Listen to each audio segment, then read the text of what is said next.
I borrowed it. There's a whole pile of them over there, for future reference. Oh, goodness, we had quite a week.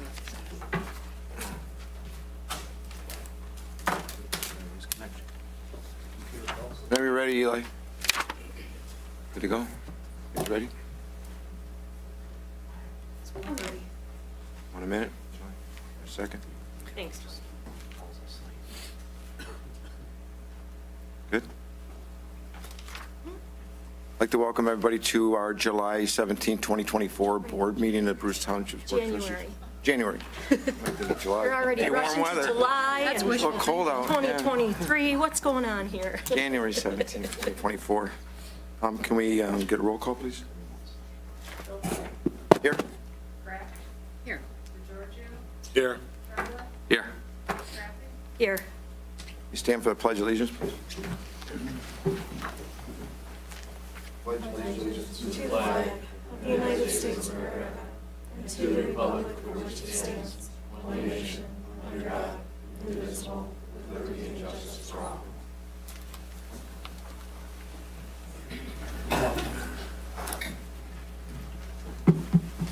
Okay. Has everybody had a chance to take a look at the agendas or any additions or the consent agendas or any additions or deletions anybody would like to make?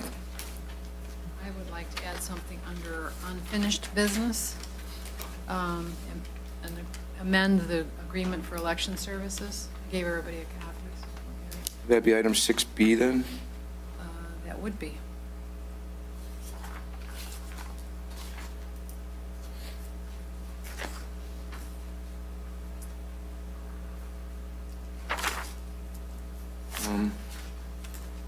I'd like to make the correction on the agenda. It says January 17th, 2023, thanks to Daisy. It should be 2024.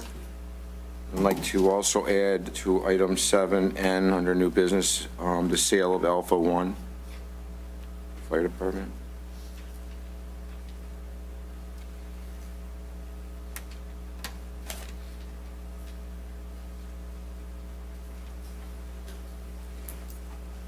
Anybody else? If not, can I get a motion to go ahead and approve the agenda as amended? Motion to approve the agenda as amended. I'll support. Motion by Tremblay, support by Crafty. DeGiorgio. Or, yeah, sorry about that. I'm having a bad day. Motion by DeGiorgio, support by Crafty. If there's no other discussion, can we get a roll call, please? Over, Yes. Kraft, Yes. DeGiorgio, Yes. Tremblay, Yes. Crafty, Yes. Okay, at this time, we're going to move to item 4, which is comments from the floor. So we have a few, hold on one second, Tom. We have a few items on here. If you're here to do a presentation on behalf of filling the position of the vacancy that we're going to have for the trustee, we'll wait till that agenda item actually comes up, and then you can come to the podium and, introduce yourself. If you're here to speak regarding the public hearing that we have for Wilco Plastics, we would wait till that item comes up on the agenda. All other items, you can go ahead and feel free to speak. We just wish that you keep your comments to 3 minutes.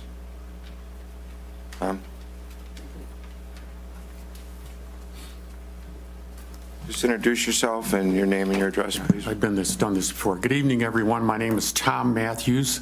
I'm the Macomb County Older Adults Advisory Representative for District 1, which includes all the northern communities, starting with a portion of Shelby, Washington, Bruce, Romeo, Ray, Memphis, and Armada. I'm here tonight on a mission of information only. I'd like to explain very briefly what the OAAC does. Let me read the purpose of the committee. This is a committee that supports the 13 commissioners in Macomb County.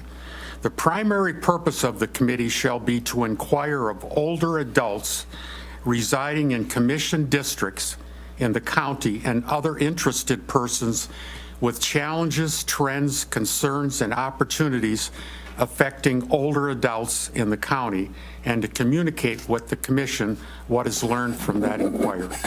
And there are 4 mission statements, so to speak. We have to be aware of agencies that support the aged. We have to do research. We have to understand legislation, and we report these results to the commission. Now, my goal in being appointed to this group in September, I'm a newbie, was to go out to all the communities that I represent, identify myself, and expand on any opportunities that will serve the older adults. Just so everyone is aware, Macomb County is about 26% of the people are 60 years old and older. So it's a huge population with I think the county's about 900,000 total population, so that's well over 200,000 people. So in addition, Commissioner Brown appointed me to what was previously called the Area Agency on Aging. It's a 6-county commission, which includes Macomb, St. Clair, Oakland, Lenawee, Washtenaw, and Monroe. I'll be starting that next month. I had my orientation today. You should understand this is an outstanding organization. I was deeply impressed. They serve over 600,000 people in those 6 counties. Now, just a few more things. Mr. Brown, or Commissioner Brown, has commissioned his marketing organization to produce a brochure. When that's available, I'd like to get it out to the communities that I represent, including Bruce. Let's see. And I sent earlier today a 2-page file to Mr. Philbrook on a summary of what the OAAC does. And that's it. Are there any questions? All right. Thank you very much. Thanks, Thank Tom. you. We appreciate it.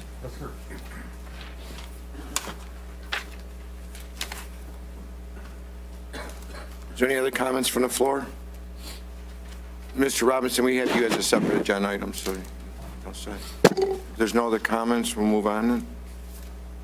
We'll start under 6A, I'm sorry, we're going to do hearings and reviews. We got a public hearing for Wilco Plastics, which is item 5A. So will the representatives of Wilco come up to the podium? You can go ahead and present your case right now, Mike. Yeah, good evening. My name is Bill Kazera Sr., and we're here tonight to present a proposal to make further investments in Bruce Township, where our family owns a company called Wilco Plastics here in Romeo on East Pond Drive, and we're planning to hopefully expand the operation by purchasing some property here in Bruce Township and building a greenfield facility in 2 phases over the next few years. And we're going to go through that investment proposal and presentation tonight to share it with you. I'd like to share with you who we have tonight. I'm William L. Kazera. I go by Senior, and I'm the chairman and CEO of Wilco Group or Plastics. Bill Jr., who we call Bill Jr., is here. He's the president of the company and runs the company day to day, and is doing a pretty good job with that operation. We're also joined by Roger Walker, who some of you know. Roger is one of the owners of the property in Bruce Tech Park that we're looking to acquire the property from. And then also Mike Gannon, who is vice president at Frank Rewald Construction Company in Rochester, Michigan, who we've worked with in terms of designing the facility and doing the initial, I'll call it phase 1 manufacturing site layout to see what size property we need for the manufacturing site that we propose to build in Bruce Township. Bill Jr. is going to give an overview of the company, just to let you know what we do as an automotive supplier, and then I will follow up behind Bill and share with you our investment proposal and answer any questions that you might have. Bill? Thank you, and good evening. Good evening. Let's see here. Get my slides going. A little bit of our history. So some of you may have heard of Elco Plastics. Elco was founded by the Conway family in 1976. So this was Adrian Lee Conway and Dan Conway. Dan still resides in Washington Township. Though he's gone in Florida, gone for the winter in Florida, he still is around and helps out from time to time. But Wilco was Elco essentially for roughly 45 years before purchased by the Kazera family, and the Wilco nomenclature is consistent with the Elco nomenclature acronym for their family name, and a lot of that is because we have continued to keep this a 100% wholly owned family business, 100% owned by the Kazera family as it was owned by the Conway family for so many years, and has been very integral part of the Romeo community. The original location was off a 31-mile road. They outgrew that, I think, 10 or 15,000 square foot facility, and Dan and Lee eventually moved it north to East Pond Drive, just off of Powell there at the end of East Pond, starting with just a manufacturing building and a tool room, and then it became another plant at the end of that street. Ultimately became 3 buildings, and under the transition to Wilco, which was in July of 2022, when the ownership transferred to my family, we were sitting right at about 140, 150 employees, starting from just 12 employees and 3 injection molding machines. We're now at 150 and 40 injection molding machines. We're a Tier 2 or Tier 3 automotive supplier of custom injection molded parts. We serve Tier 1 auto component manufacturers all around the globe. However, all of our locations are here in Romeo. We have no plans of expanding really into Mexico or other countries. We have a very automated process. We're able to compete globally with the technology that we've implemented, while protecting those 150 jobs here locally. Covered most of the history there. 47 years excellence in custom injection molding, all automotive. I'll get a little bit into our products in a moment. What's unique about us, besides being 100% family run business, is we have our own tool shop. A lot of businesses are either production or prototype or tooling. We're really all 3 under one roof. Gives us a competitive advantage, control of cost, control of timing, and really makes us the one-stop shop for our key customers. The products that we are in for automotive, airflow and HVAC components, fuel systems, interior trim, safety, sealant and structure, and a lot of the parts you see here are for L&L Products, who is a major employer and close neighbor to us, off of Powell, or I should say McLean. The materials we use, what makes us unique is we use almost every type of injection molding grade of resin. Lots of different colors, lots of different grades of resin. Customers come to us for challenging technical parts. We have a high level of chemistry understanding and process know-how. And I've worked at several other injection molding facilities, and not nearly as many do handle this number of materials. So that's a very unique competitive advantage for us and makes us a technical custom molder. Current customers, mostly large Tier 1 automotive suppliers, either headquartered or based here in Metro Detroit.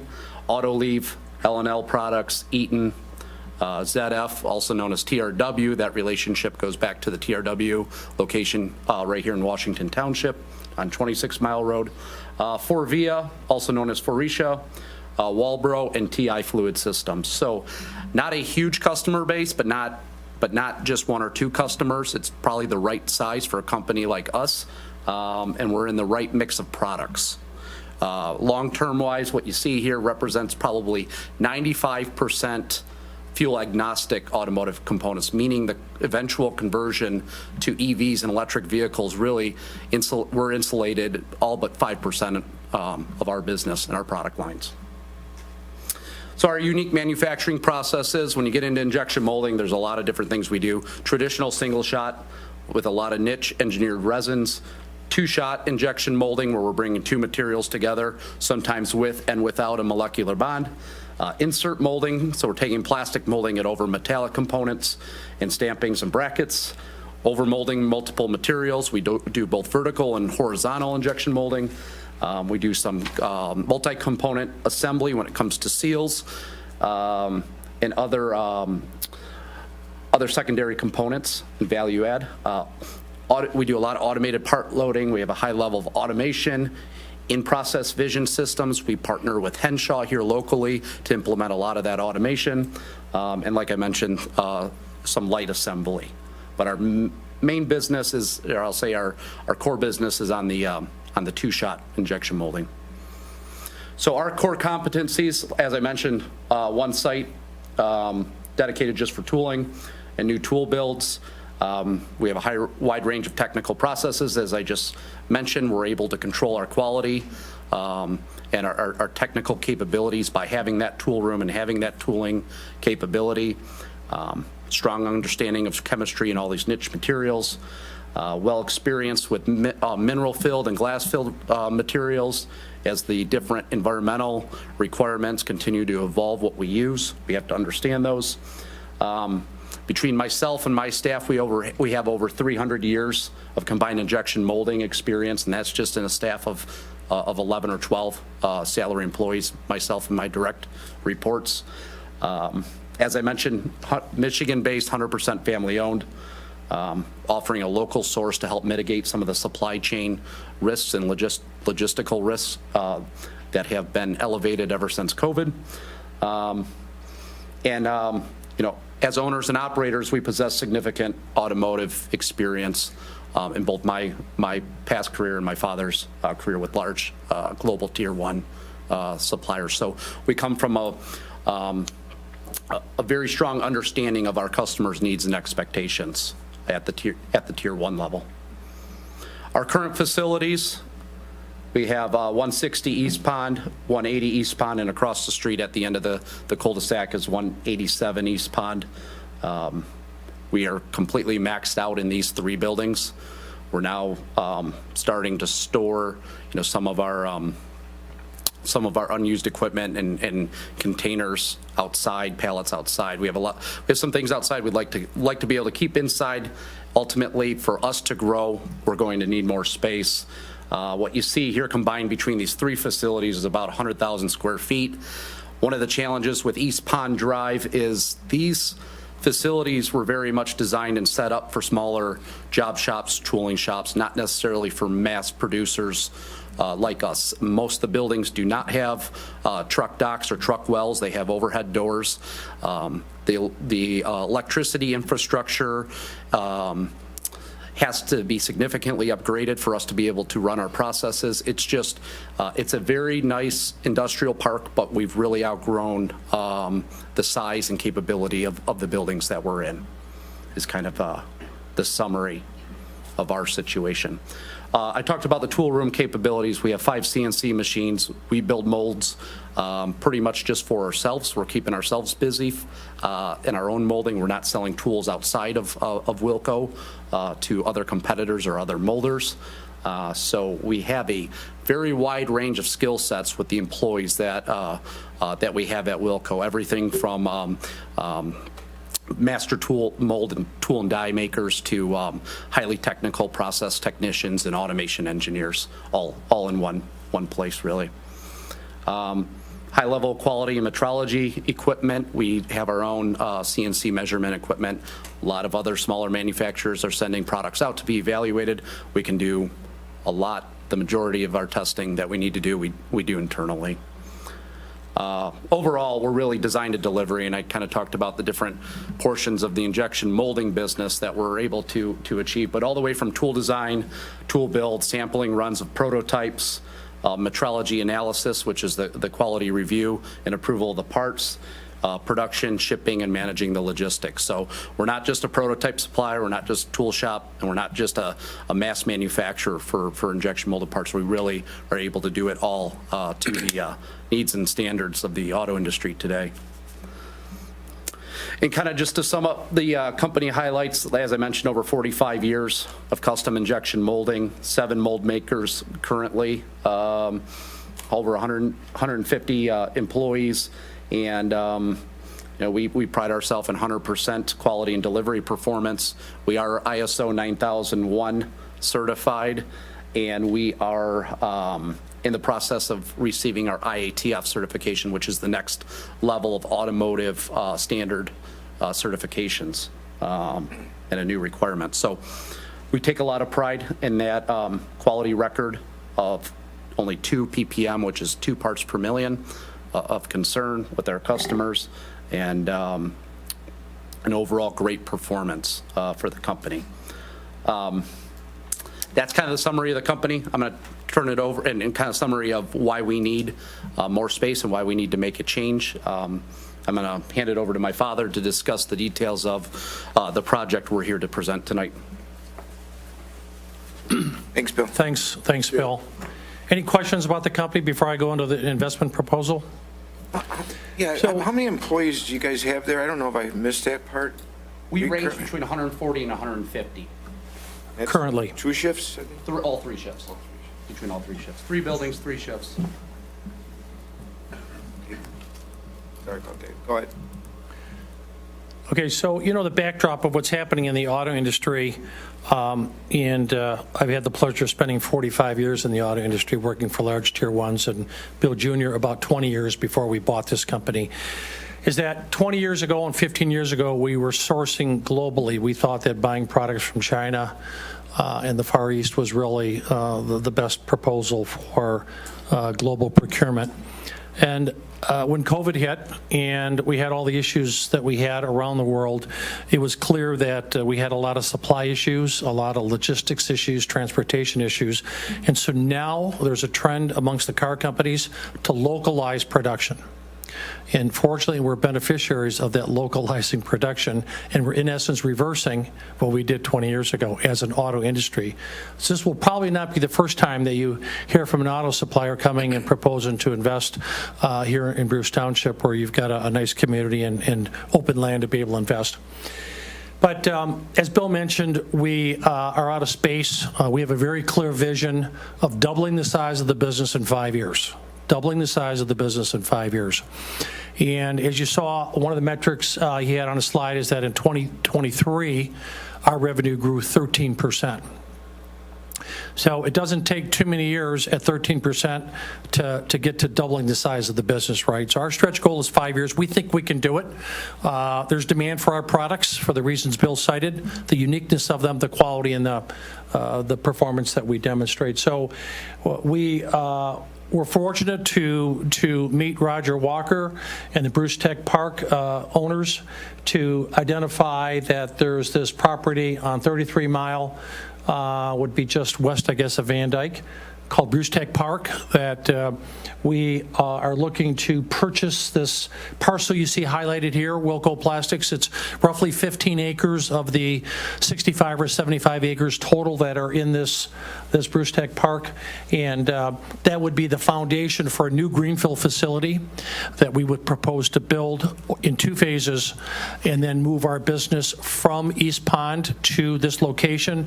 It could be a combination of putting new equipment here and continuing to retain the buildings on East Pond, but we clearly will be growing the top line and adding to the jobs that we will have in our company, both salary positions as well as hourly positions to support our business.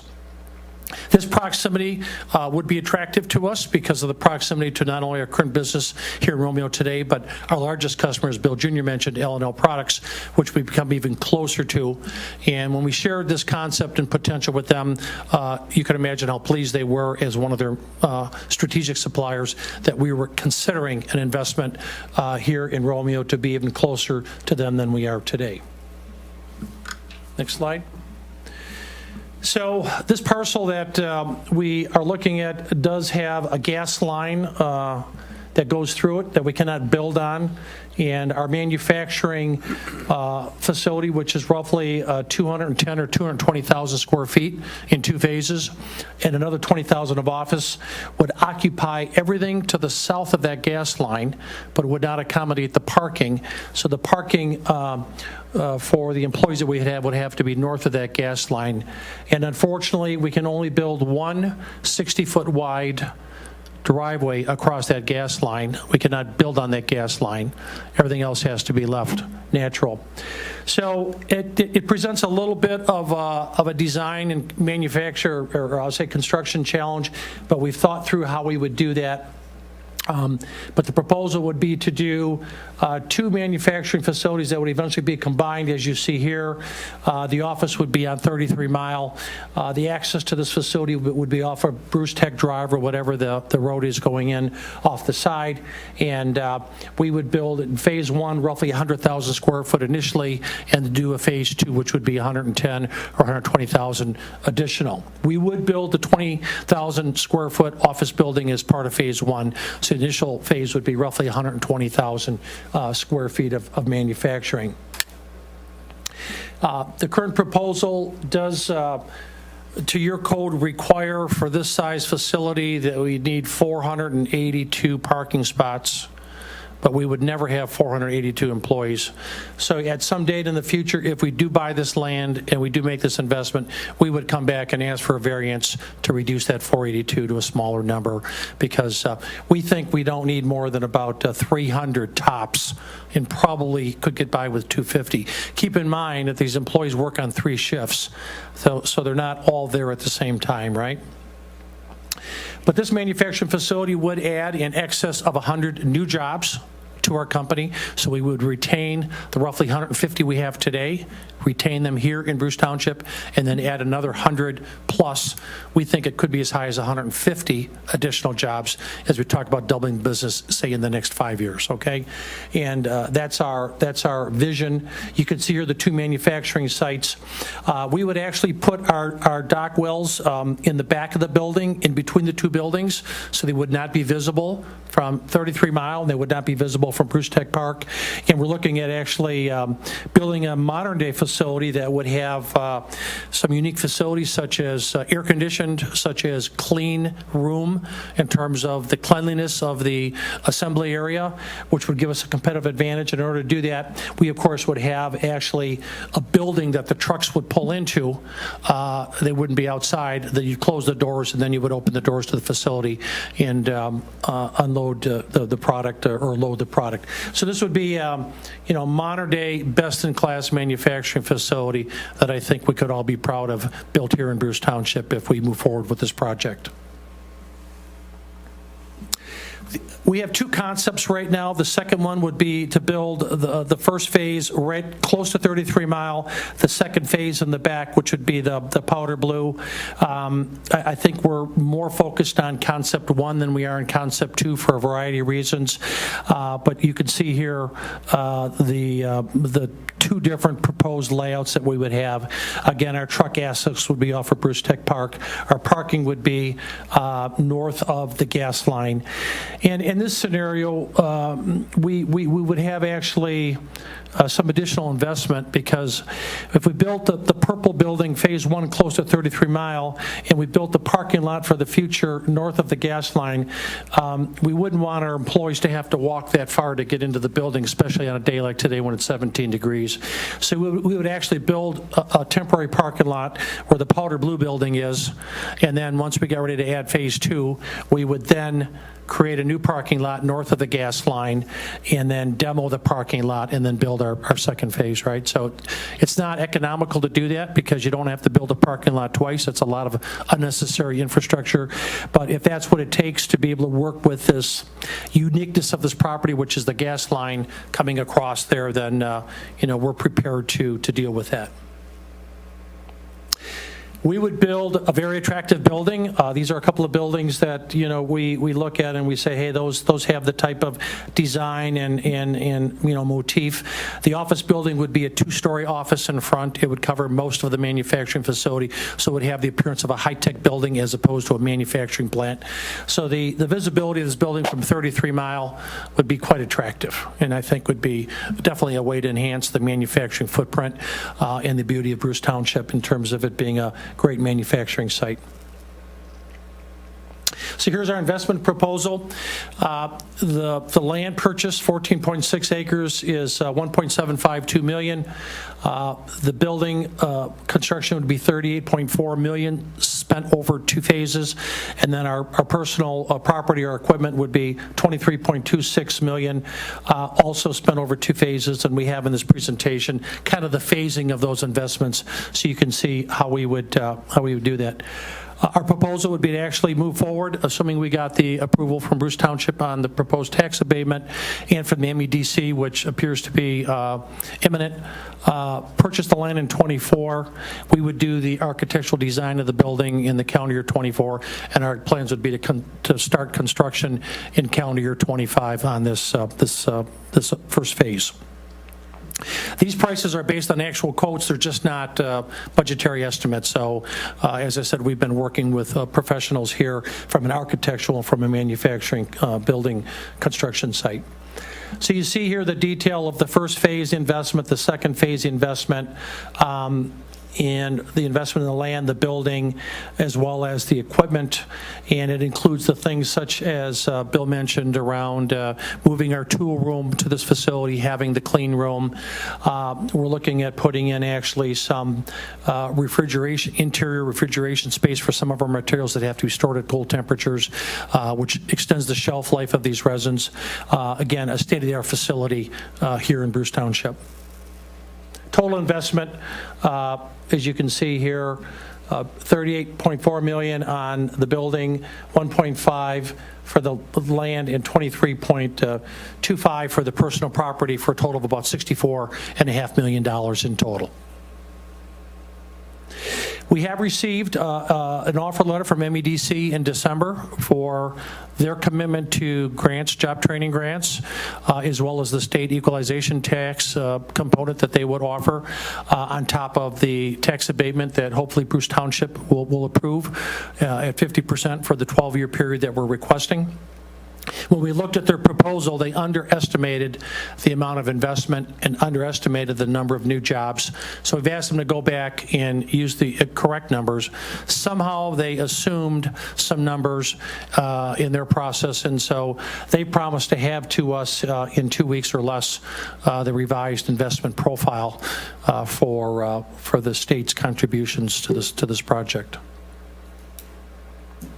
So. Final slide, we're here today to formally request approval from this board, from Bruce Township, for the tax abatement for 12 years at 50%, so that we can move forward and buy this land and make this investment. And we really hope that we have satisfied you with doing a first-class job of putting together a first-class greenfield manufacturing site to further expand Bruce Township and Bruce Tech Park as a world-class facility. With that, I turn it over to you for any questions you might have of Bill Jr., myself, or our representatives that we have here with us today. It's a great presentation. Yeah. Thank you. Thank you for that. I do have a question. What's your proposed timing as far as getting to build and getting to the phase one completion? Yeah, so if we go back a couple of slides, Bill, we have on the top of that first column, phase one is 2025 to 2027. No, it's further down. It's the one that has the chart with the numbers. Next slide, I think. Phase one at the top, 2025 to 2027. So as I mentioned, we would use 2024 this year to acquire the land and to do all the architectural design of the building. We would hope to break ground in 2025 and assume we could build the building in roughly 12 to 18 months, so we could be in, let's say, sometime in 2026, 2027, right?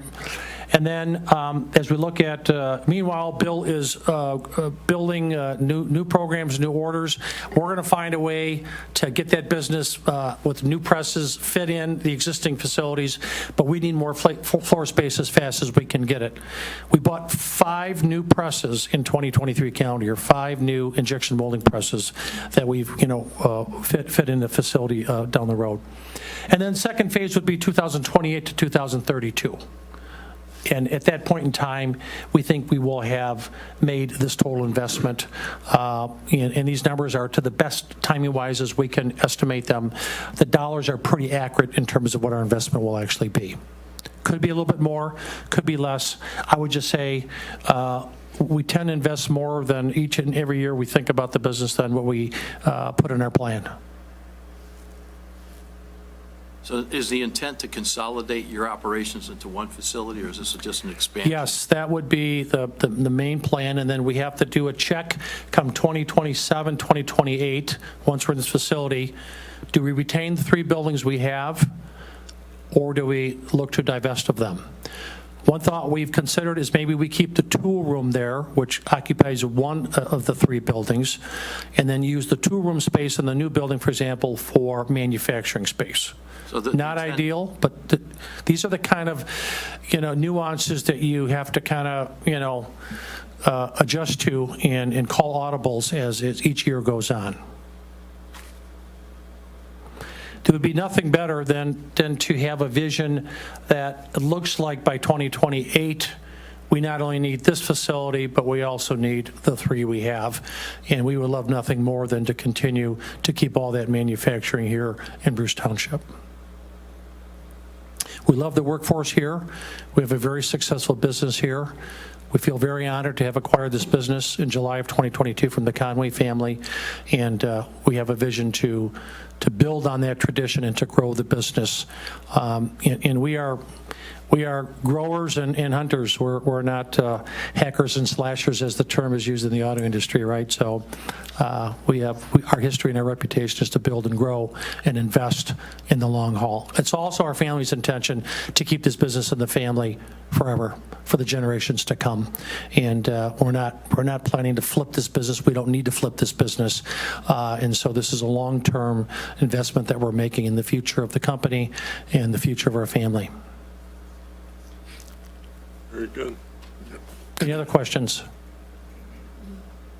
Well, I mean, we appreciate you just looking into Bruce Township to put this kind of an investment into. We really do appreciate that. Thank you very much for that. You're welcome. Thank you for having us. What is the process going forward now, Mike, for board approval of this? What could we expect? So after you're done with your presentation, we're going to open it up for public comment. It's a public hearing, so if anybody in the audience wanted to come up and either for it or against it, it'd be the opportunity for them to go ahead and speak. We're going to close our public comment part of it, and then the board will go ahead and vote. I think we're going to vote at this section, or did we decide we're going to go to item under new business?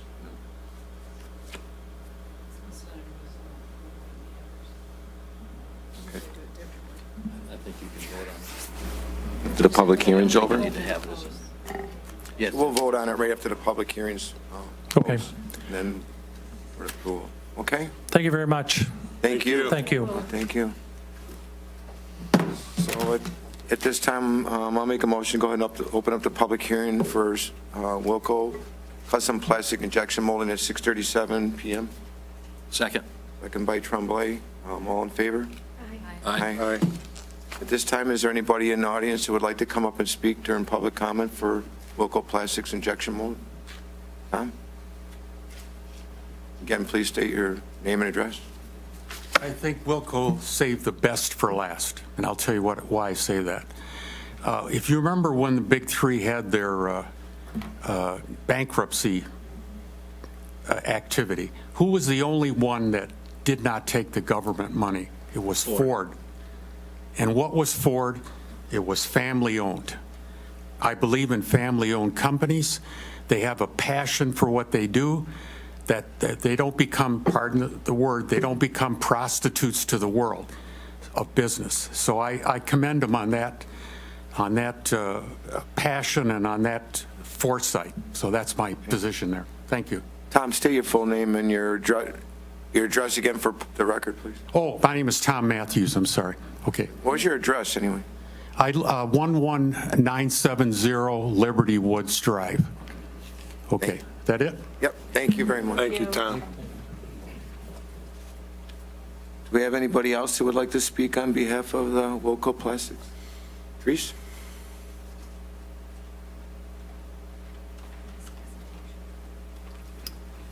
Therese Smith, 11364 Covered Bridge. I have a couple of comments. First of all, very nice presentation. Some questions on the IFT. I'm sure there's people watching that don't really know what IFT is. Maybe you'd want to clarify that. The second thing that I'm kind of have a question on is this IFT that they're asking for, is that only on this new facility that's going up, or are they also asking for the old facility? That's a question. And then lastly, what does that do for water and sewer? What was the last question? I'm sorry. What does that do for water and sewer capacity? Okay, Okay. so those are my only questions regarding that. Well, I'll answer your last question first. We do have 44,000 gallons of sewer set aside a day for Bruce Tech Park, which there are going to be other parcels in there. We've already kind of done the math on that. Manufacturing, very little water usage in regards to what the type of business that they're going to do there. I mean, sewer usage. We have plenty of water, obviously. We got a 96-inch water main that runs along McKay Drive and 2 parallel 12-inch water mains that run east and west on 33-mile road, so there's not an issue with water, it's just the sewer. But we do have 44,000 gallons set aside that we did already incorporate into what we have allowable to the Village of Romeo, and that was done a couple of years ago. And based on the amount of employees that they are predicting that they may have in the future, will we be able to accommodate that? Right, with the current, yeah, with 44, a lot of toilet flushes for 44,000 gallons a Okay. day. Okay, so just double checking on that. And so the facilities tax is only on the new project? Yes. Okay. And it's All right. industrial facilitation tax exemption, which they're looking to get 12 years at 50% savings. But if you look at the project, over $60 million invested in the community, currently 100 and some jobs with additional 150 jobs in the future. Those are things that we need to take in consideration. We are competing with most of these type of industrial developments with other communities, you know, and who's got the most bang for the buck. And, you know, so it is a competitive market out there for even us to. Yeah, like I said, it was an excellent presentation. Dollar-wise, how does that affect us? Dollar-wise, as far as. Giving the 50% IFT, if it goes through, how does that affect us? You can, yeah. I mean, I don't have those numbers in front of me, but even at a 50% tax abatement, there's still a lot of tax revenue. Still a lot of tax. Okay. And if you look at it, what it was before, it used to be potatoes and broccoli, you know, so All right. big difference in All right. tax. I'm all set. Thank you. This is also the type of business, Teresa, that we want to attract to our township, so these guys are spot on.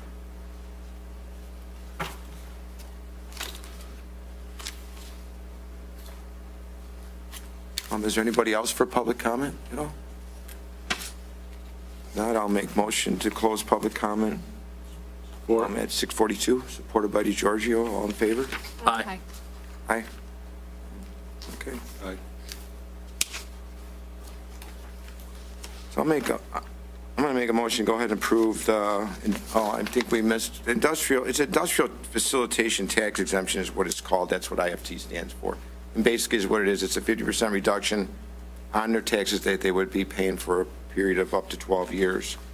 We do look at a criteria in which we base the amount of the percentage and over the period of years that we're going to base it up to. And it would be, the type of manufacturing it is, whether it's warehouse, manufacturing, assembly, research and technology. And it's like a scoring system. And I just kind of got a little chart I look at myself. And the investments in real properties, anything from 0 to $6 million and over is a pretty good investment. And then also the personal property that they're going to have at the facility at the same time.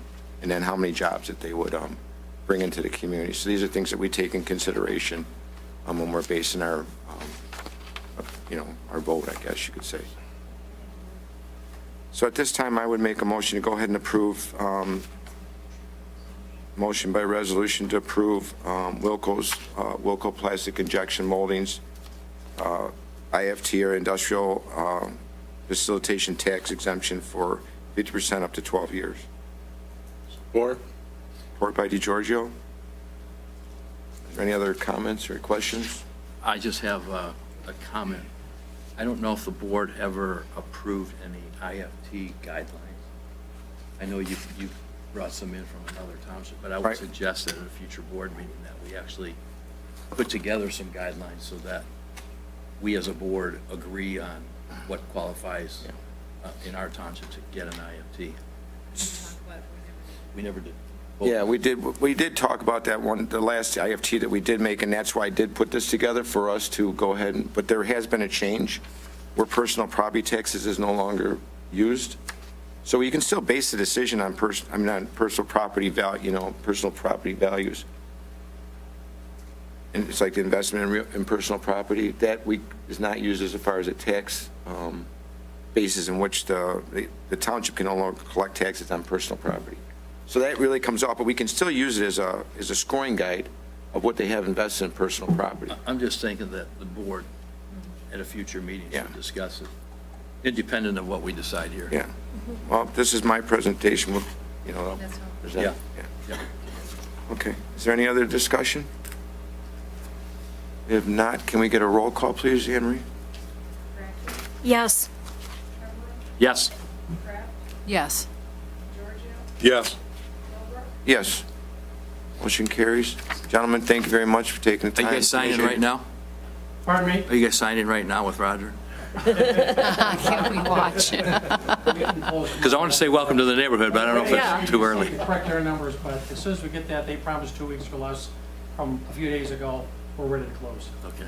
Great. Very good. Thank you. Welcome. Is there anything you need from us, let us know. I'll take care of the paperwork tomorrow. Okay, thank you, Susan. Thank you very much. Okay. Thank you. Appreciate your support. Thanks, Roger. and Thank you for your approval. Yeah. Welcome. Thank you very much. Have a good night. Welcome. Sounds good. Thank you. Todd, do you want to get ready to get set up?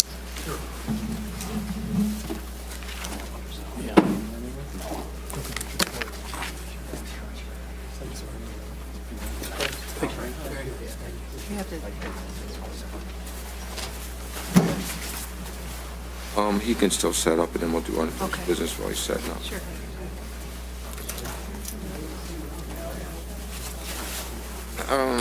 Well, we can move on to, this is just between us anyways. We can move on to item 6A of unfinished business, the Romeo Community Schools Tower Agreement.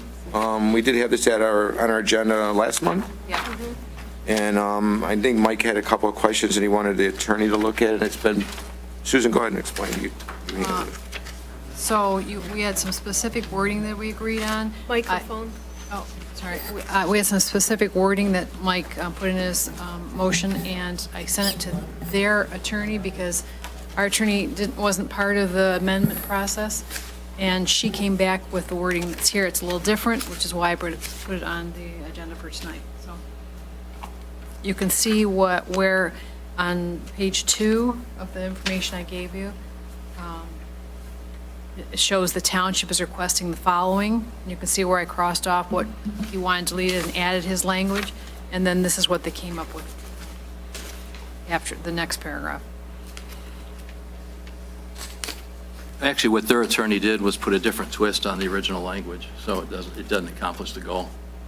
So it needs to go back to their attorney to accomplish what we need, which is if the rate goes up, it goes into place. There's no need to meet and agree on timing. It's just if the rate goes up, it's an obligation for the school to pay for the increase, to reimburse us for our increase. So the wording that the township, that the attorney came up with was I incorrect. thought your wording was pretty specific, so, Yeah. okay. Why can't we just make a motion to include that, Mike? So we don't have to bring it back a third did. time? We did, We yeah. did. Their attorney didn't write it correctly. Really, it's not that complicated. No. It's a small issue. Okay, It's not I'll that just take it complicated, back. so I don't know why. You looked at the new Hard to agreement? You didn't see that in the new agreement? Yeah, the new agreement basically says then the school district and township shall meet and agree on the new rate when the same shall be implemented, which essentially is the old language, which we didn't like, rewritten in a different manner. Meet, So- shall meet and agree, you know. It's legal gamemanship. Okay, so as long as I get this the way we originally stated, then I don't have to bring it back. Correct. Good with that? Okay, Correct. because we did approve it. Just stay with the original decision. So you just made that motion, Mike? He did Yeah, last time. Yeah. Yeah, So we don't gotta need to do vote. anything, we just need to have the right language implemented. The new Nothing language needs to be doesn't- done Doesn't now. cut it. So this item right now, we're not going to have no action on at this Right. board meeting? Right. Okay. Okay, and I added Yeah, 6B for the new election services. We'll move Yeah. on to 6B then. So we already approved the agreement for election services with Washington, right? They came back with, on page 6, I passed that out, page 6, 19.2, I think. I highlighted it. Yeah. Yeah. I don't know. Page 6. I don't have it. Yeah. Okay. Just that if anybody backs out the, Yeah, it's the same thing. yeah, the Equipment stays in equipment stays with Washington. Washington, yep. Does the equipment belong to Washington? Some of it does, and we're buying new, and, yeah, so because the early voting is there, it has to stay there. Oh, it has to physically stay there? Yes, The ownership belongs to doesn't them. change. You want to make a motion? Okay, I'd like to make a motion to approve the amended agreement for election services as presented. I'll support. Can we get, if there's no other discussion, can we get a roll call, please, Anne Marie? Yes. Yes. Yes. Yes. Yes. So we handled, under item, motion carried, item 7A, Wilco, we already did, so now we'll move on to item 7B, presentation from Todd Robinson from the Romeo Community Schools. Dr. Todd Robinson, Superintendent. Thank you. I appreciate getting some time tonight to share what we believe is some important information with not only the board, but also those that are here tonight and might view the meeting on demand later. I'm also encouraged, I'm actually glad I was here to hear the first presentation, because further development and jobs and things like that certainly has an impact on the district as well, and hopefully some connection to our work at the academies at Romeo High School. 2024 millage renewals, we have two proposals that the Board of Education took action on last November to put on the February 27th presidential primary ballot. That's our non-homestead millage renewal and our sinking fund millage renewal. Our original timing for these renewals were really August of '24 potentially, or if not November. When the legislature took action last June to move the presidential primary up, we then earlier this fall began to have conversation with our legal counsel, financial advisor, and the board made the decision to jump on this presidential primary ballot. We also lived in that period of time where we weren't quite sure whether this was going to be in February or March, and I'm empathetic to the clerk and all the extra special things that are happening with the presidential primary, that as I've gone and presented in other municipalities, the clerks just seem to be like, 9 days of in-person voting before the actual election day. Sure, we'll make that work. So these two millage renewals were intentionally aligned back in 2015, part of an effort that we just worked with the board with at that time to say, we've had these millages for a while. One of them is required by law. The other one has been in place for a couple of decades. Can we make some strategic decisions to bring these to the voters at the same time? And so we began that process back in 2019. Both of our millages expire in December of 2024. So the final levy for these is this July. We're seeking 5-year renewals for both millages, and both of these millages are subject to Headley rollback, and we've experienced that over the course of the most recent approvals. So I'll start with the non-homestead renewal. This was last approved by the voters in November of 21. That was a 4-year renewal, intentionally to get us realigned for this time around. We did have a special election back in 2019 to avert a Headley rollback. I'll show you a little bit of the data on that in a future slide here. The approval was for 19.5 mills. I think one of the most important things to share is primary residences are exempt from this millage. So we do not pay this on our primary homes.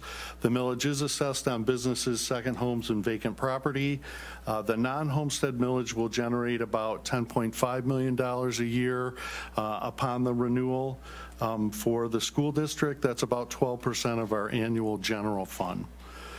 Districts are required to levy this millage on non-homestead properties, and this goes back to the passage of Proposal A in 1994. So I can faintly remember, I was early in my teaching career then, how schools were funded before Proposal A, where local communities levied their own millages. You know, I was teaching in the Avondale School District. We had a decent millage for our buildings, but being involved in coaching athletics and things like that, having colleagues that worked in neighboring districts like Bloomfield Hills and Birmingham, you would travel there and you would say like, wow, why are their facilities, amongst other programs and things like that, more? Well, they were levying in excess of 28 to 30 mills.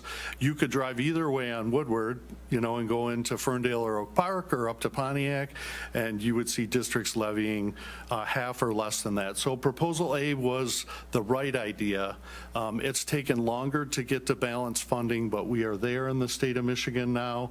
Our per pupil foundation, annual per pupil foundation comes from two sources. There is money that the state of Michigan allocates towards to school districts, and then there's also this local generated funds through the non-homestead millage.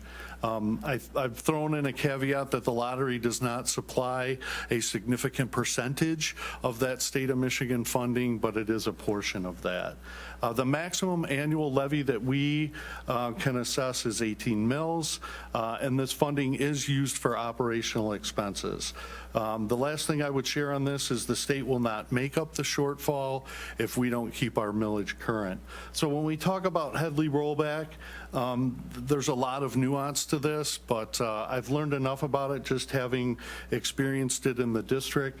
And this is probably one of the most common questions that I get. I just had this through email the other day from a voter, and that is why, you know, why is the millage being renewed at 19.5 mills when you can only levy 18 mills by law?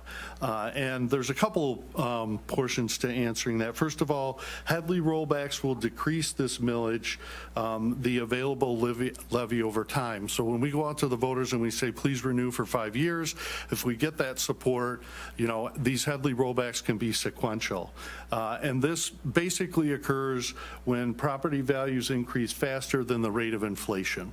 And I think one of the things that has helped when I talk to people about this, especially in this election campaign season, is this is actually a taxpayer protection in the law, and it controls the revenue that we can receive as a school district when it comes to this millage, any of our millages, so that when we go out and we say $10.5 million at the beginning of this, we can only gain more than that at the rate of inflation. If it's any more than that, then they're going to roll back our mills.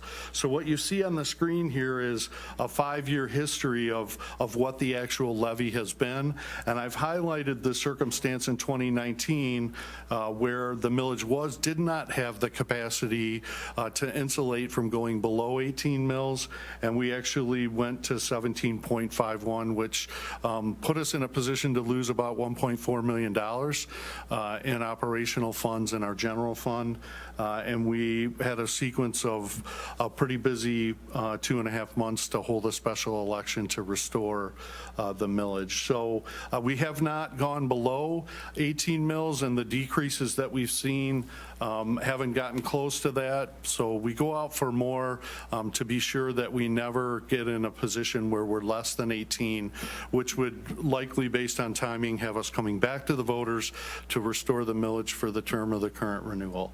We cannot collect more than 18 mills. The second renewal we have on the ballot on February 27th is our sinking fund millage renewal, last approved in 2019. That was a 5-year renewal, and that approval was for 1.25 mills. This millage is assessed on all properties. The sinking fund generates about $3.4 million annually for the school district. Once again, subject to Headley rollback. We're currently collecting 1.21 mills because of rollbacks since the approval in 2019. The funds that we receive for this are defined by the school code, by state law, and there are specific allowable purchases or expenses. And we're grateful that in 2017 and 2023, the legislature actually expanded the allowable uses of sinking fund dollars. In 2017, we saw the ability to use these for school security improvements and the acquisition or upgrading of technology.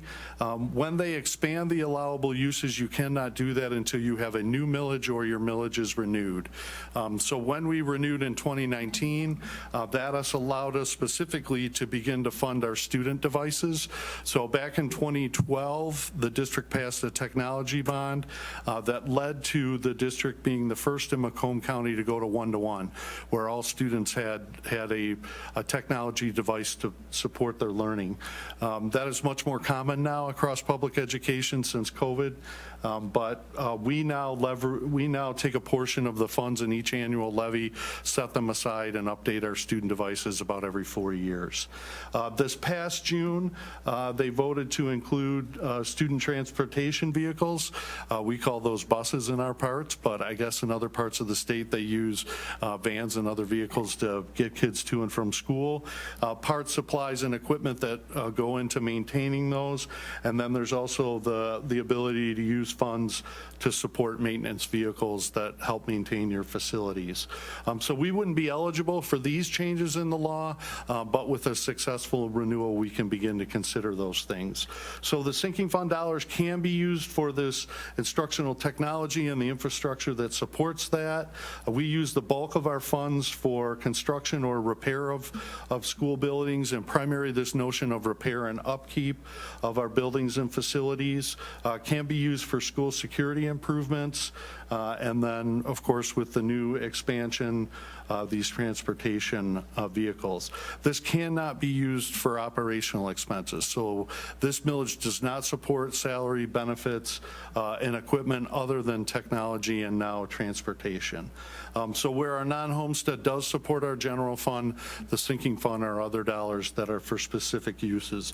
I won't get too far in the weeds here. I just simply want you to know and the voters to know that back in 2019, we set a formula for how we would allocate each annual levy, and that's 65% for facility work, and those are defined by our facilities assessment that we update every 2 to 3 years. We keep 8% for emergency repairs. We set aside 20% for those technology needs, and so 1 year's levy doesn't buy 5,000 Chromebooks and iPads. We set it aside for 4 years, and that gives us the funds to then make that purchase. And with a successful renewal, we would set about 7% aside for bus. So when we talk about our facility or construction bonds, that's more like the mortgages we have on our homes, where you get approved for the dollars and you pay them back over time with interest. This is a little bit more of like a line of credit, I would say, where we levy these dollars annually and then we spend them as we have them. One other piece of information for perspective that I like to share when I get an opportunity is PFM, our financial advisor, put this chart together for us. And what you see here is the 21 districts in Macomb County and the levies, the debt that they levy, the mills that they levy with a combination of their debt retirement, which is construction or facility bonds, and then if the district levies a sinking fund. So blue is debt retirement, and then yellow would be a sinking fund, and Romeo's with the red arrow there. So you can see just visually that the amount that we levy is third lowest in Macomb County, and we believe that sends a message that we're good stewards of the taxpayer dollars. And in the last 5 or 6 years, that's never been more evident when you can see a brand new high school and additions and renovations to our other school facilities. So we are super grateful for the voter support and the taxpayer support. We couldn't do it without it, but to just bring some perspective in chart form, we remain third lowest And if you consider Utica and Warren consolidated schools and just the sheer amount of taxable property in those communities, they can levy a little bit less and have the same impact. So good friends, good colleagues of mine. If you go to their facilities, I think we're doing a little bit better in the work that we're doing and the improvements that we're making. So we want our voters to be informed. It's never been easier to vote in the state of Michigan. Absentee, no reason absentee. Those folks that like to vote in person, you can do that on election day or actually before. This year, uniquely for the first time. We keep all of the election information on our website, and we actually run a survey at the same time that's available through a Q code on the website. And this allows us to answer questions, bring clarification to things. It never fails when you're in a campaign. Misinformation gets out on social media. Someone tips us off through the survey or otherwise, and we get a chance to make sure we get the right information out there. We have a special election information logo or icon on our homepage, and if you click on that in the top left corner, we continually add resources throughout the campaign. And that's what I have for you tonight. Be informed, exercise your right to vote. And I think the last thing I would share that has just come on our radar is with the nuance of the presidential primary, from your clerk's office, if you're an absentee voter or when you come in person, you have to tell them which ballot you want. And what I think is important to note is if voters are saying, like, at least for this presidential primary, I don't see a need for me, I'm hearing that. Like, I'm not sure I'm going to participate in this one. I will wait till November, and I won't go to the logic of that, but there is the ability to get a local only ballot. And I believe for this election, our two proposals are the only ballot proposals on the local only. So if you're choosing not to participate in the primary, please come to the polls or request that local only ballot so we can have your voice and your input in our election renewals. Any questions? We've had a lot of those requests. Yes. They're just local. Good. Surprising. I appreciate that. That's good. Are these the only two proposals, like you said? Well, we have Armada and Almont schools too. Oh. Armada? Just Almont.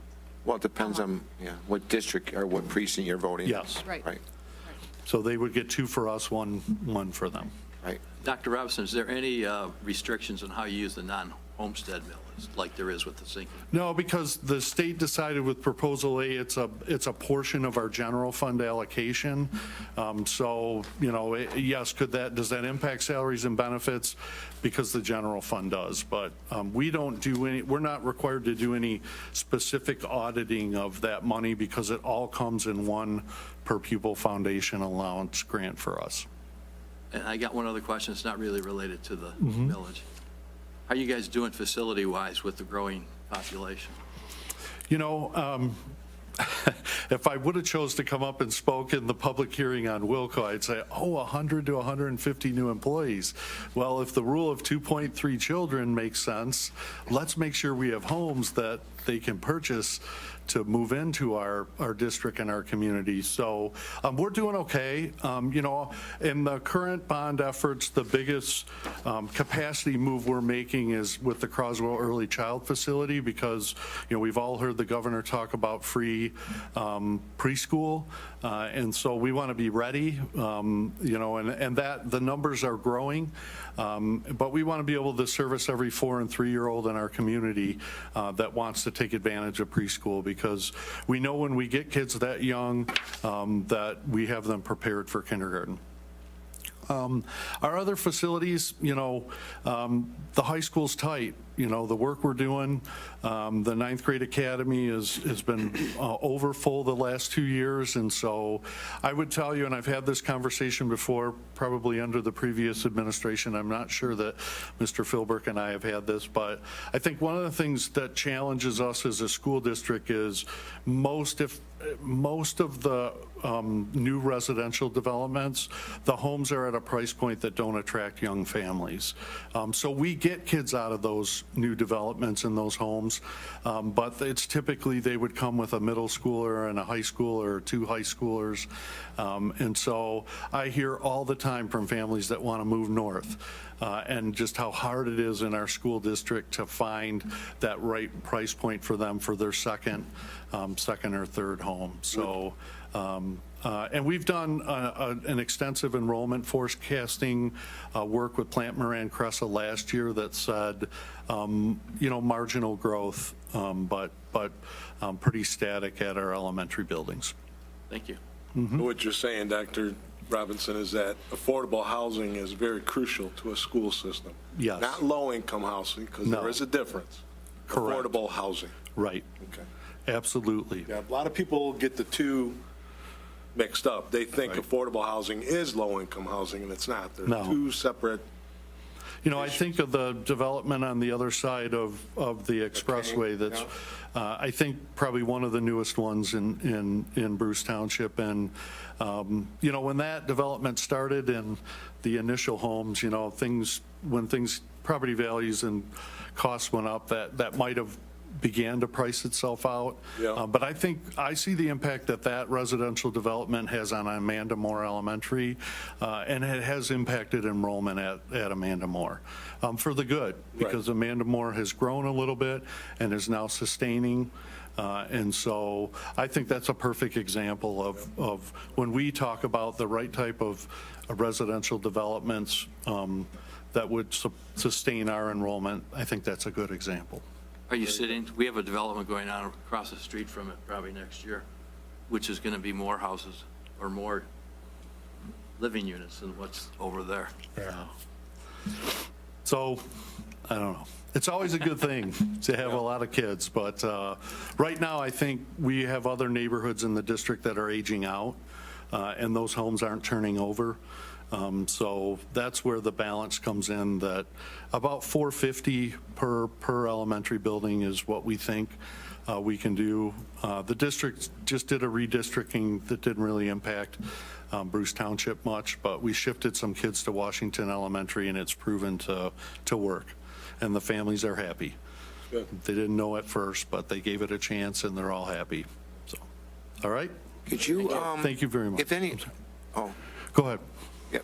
So I know that there's people watching, so they might have a lot of questions. If there's maybe a good contact information where you can leave a phone number or something for the people at home, where they can call and get direct answers possibly without. Yeah, the best thing is to email me directly, or if they get onto the district website, you know what I'm saying, they can certainly, it starts with calling or emailing me, and I've been able to get back to folks in a day at most. Okay. But that survey is there, and that's monitored 24/7 as well. You want to mention your email just? Sure, todd.robinson@romeok12.org.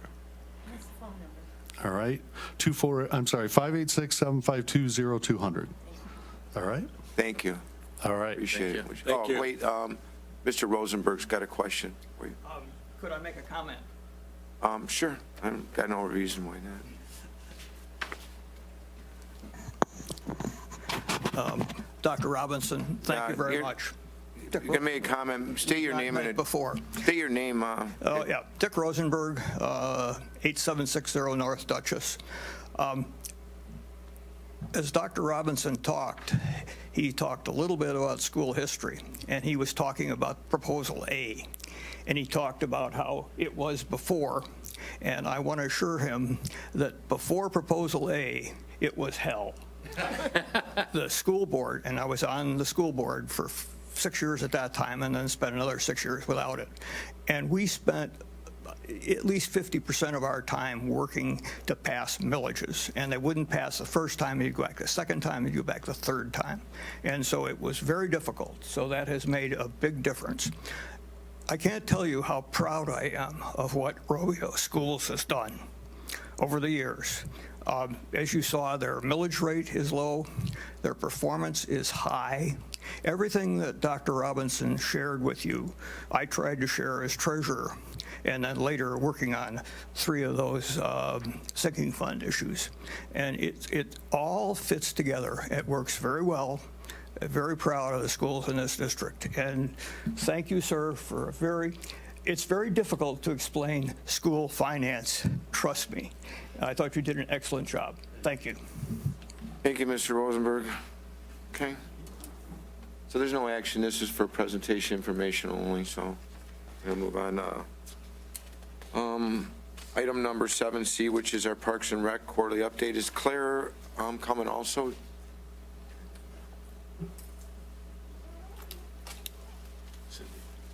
I guess that was perfect timing. Cindy Knight from Parks and Rec, and Star, I'm the treasurer.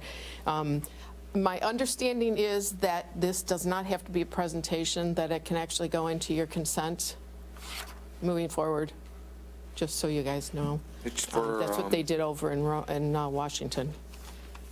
Yeah, this is basically update.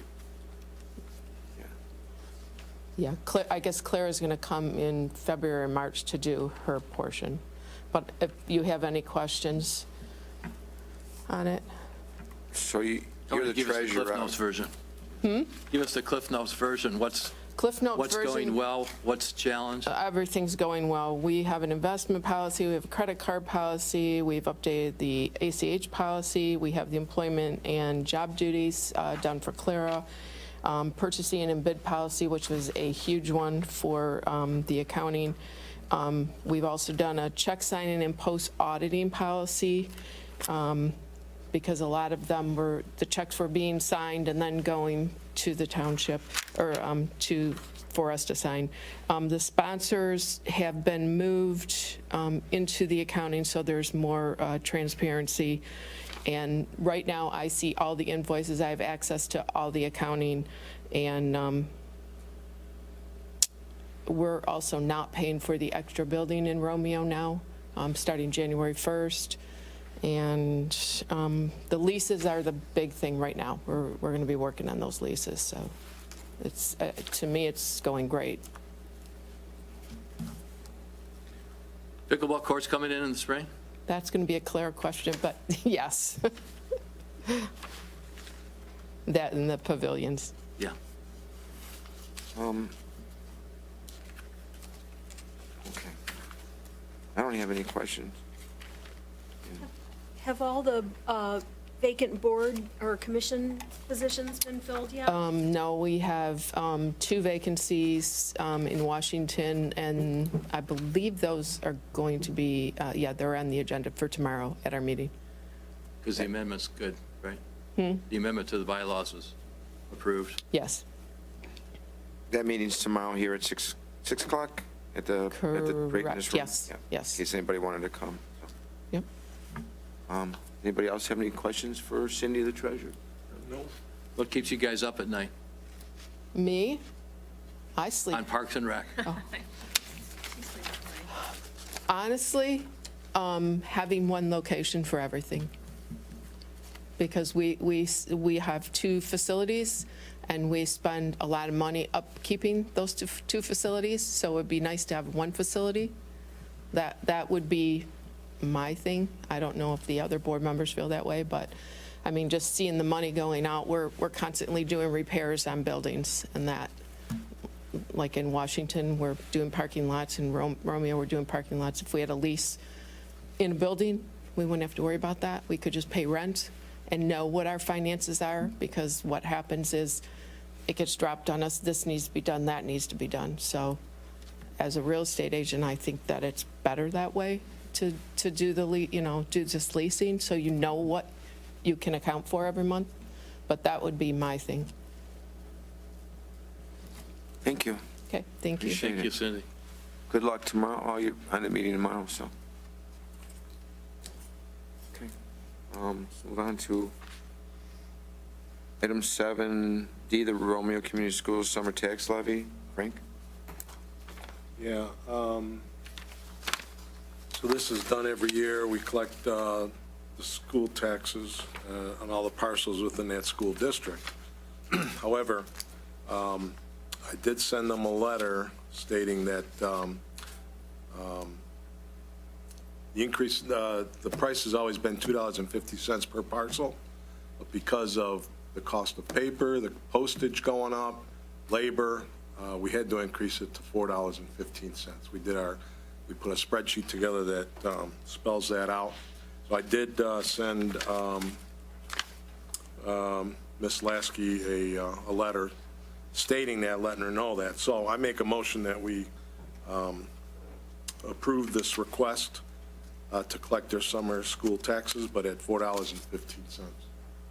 Support. Motion by DeGiorgio, support by Crafty. So did you receive any communication back, or was there any communication? No, I didn't. I sent her a letter back stating what we were doing, and I told her to resubmit What is that percentage increase? I mean, I know it's justified, but what if they say no? Then they collect their own school taxes, Okay, which they won't do. right, okay. No, I agree. Well, they weren't going to pay the $2.50 before. Yeah, they were. That was our main, one of them, wasn't it? Remember? Well, that was with MISD. We had an issue going on Right. there. Now, it's the They same get thing. reimbursed by MISD. So the letter goes out to them too, though, right? So they'll have an increase Yes. also. Well, MISD doesn't, we don't pay them anymore. We don't collect for them anymore. Okay.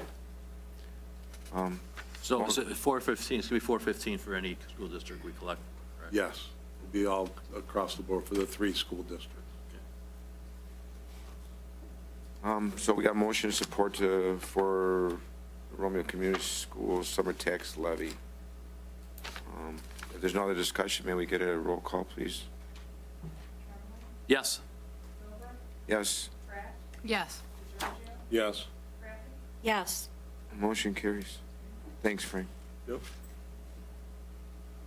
Let's move on to item 70 on the agenda, which is resolution opposing affordable water. So this is another increase that they're going to try to get $24 or $2 a month per meter, which is $24 a year per our water users from our Great Lakes water customers. Obviously, I put together a packet of some letters like from Candace Miller's office opposing it. Then there's another letter from, the opposition. But pretty much all our municipalities ones that I deal with, they had our supervisors meeting. Everybody else was putting together a resolution to oppose the $2 a month increase for this RAP program. Reason being is that they still have money in the RAP program that they're not using. They feel that the water's going to get used for something else, and I guess everybody's just kind of feels terrible, had enough about the Great Lakes water and trying to bail them out for other areas. So this resolution that we had put together, Bob Siebert, our attorney, did it. He's a representative of all other municipalities.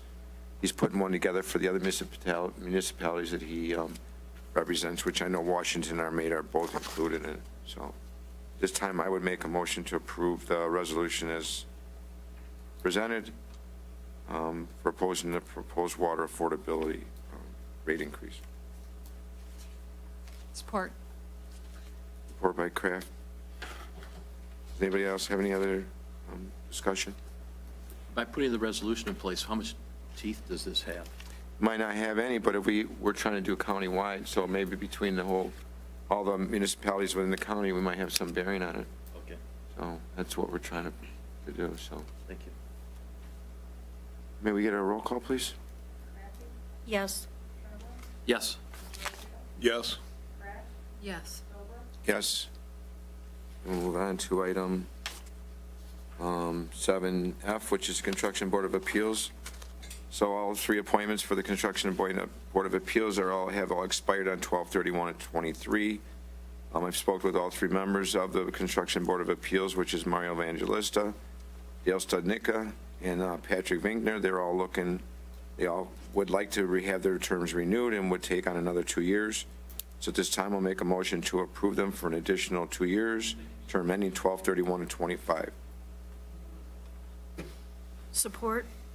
Support by Crafty. Is there any other discussion? Can we get a roll call, please? Yes. Yes. Yes. Yes. Yes. Moving on to item 7G, which is a buy-sell resolution. Frank? Yeah, so every year we have to update this resolution, and it just gives us the authority to buy and sell property if it were to come back, if it was forfeited due to taxes not being paid. So I make a Every motion. year, typical house cleaning. Yeah, every year. this needs to be updated every year, authorizing us to sell or purchase any property that's acquired through, again, tax, not paying their taxes. So I make a motion to approve the authorization to sell and or purchase property. I'll second that motion. There's no other discussion. Can we get a roll call, please? Yes.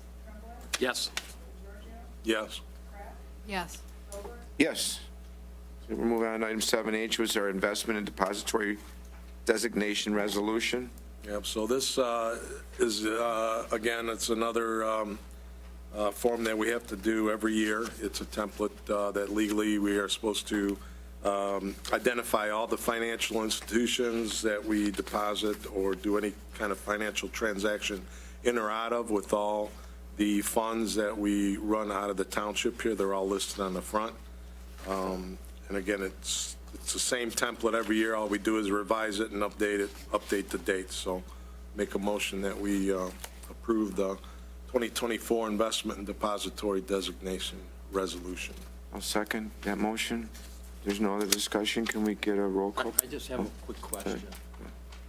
Frank, can you share what we're doing with the excess reserve funds, with the interest rates that are available to us? Well, That you and the I- township don't have any excess funds, Well, but- for example, what we did, the fire fund had, I think, $600,000 in their fund, and we concurred with the chief to see if he needed any money for the next 9 months. He said he was going to be okay. So we did take $300,000, put it into a 9-month CD, collecting, I think, like 5.5%. Perfect. What about that TV? No law? Guys would be very happy for a new TV. Okay. They're Thank you, banking Frank. on You're you, welcome. fighting for them, Mike. Feel for him. I go in there and it's like, can you actually see that picture? It's a little grainy, Yeah, little it's all small. right. We'll get another month or so out of it, maybe, huh? So we got a motion to support. Any other questions? Can we get a roll call, please, Anne Marie? Yes. Yes. Yes. Yes. Yes. Okay, we're going to move on. Patience, I guess. No, Mr. Blaylock's been here since beginning of the meeting. Trish, you were a little bit late. But we're going to move on to item 7I, which is the resignation of trustee Lisa Craffey. Go ahead, Susan, you want to? I'd like to make a motion to accept trustee Craffey's resignation as of January 31st with regret, and to thank her for her service to Bruce Township. Second, with regret. Does anybody have any discussion? Third, with sincere thanks.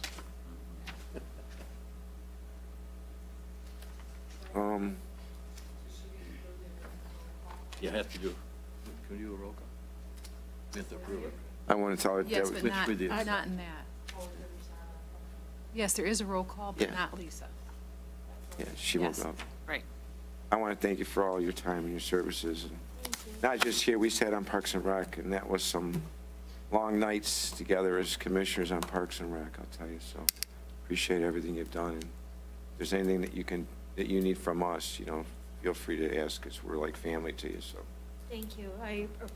I'm privileged to have been able to serve with each and every one of you. And I know we haven't always agreed on things, but we've tried to keep things Right. respectful, diplomatic, and, truly listening to one another's differences of opinions. And I hope that that will continue with whoever you appoint in my place, and you have some wonderful candidates to choose from. So thank you. Thanks.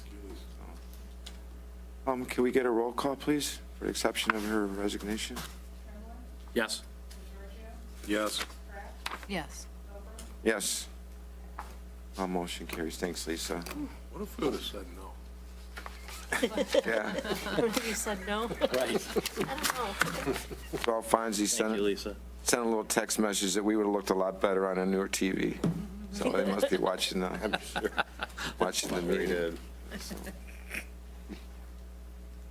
Okay, we'll move on to item 7J, which is the opening for the unfinished trustees term position, which would be expires, I guess, technically right now, right?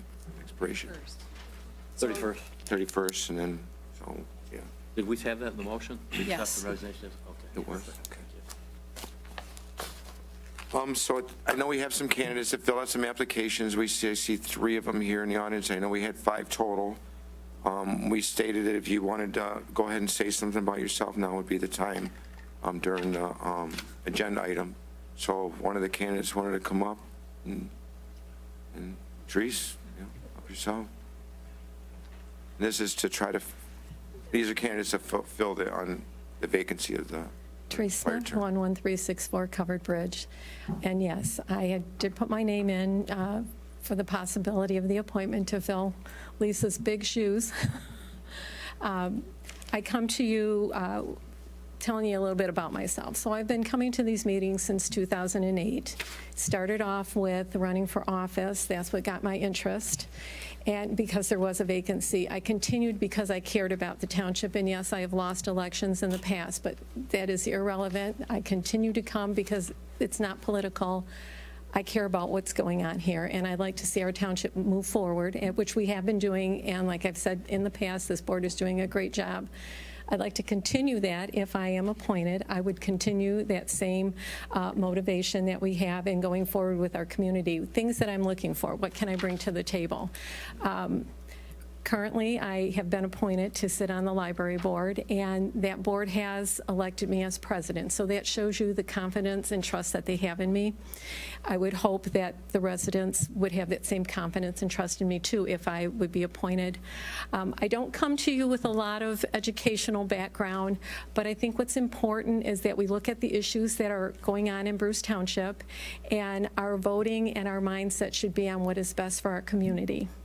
And that said, that's what I have to bring to you. Thank you. Thank you, Therese. Did one of the other applicants?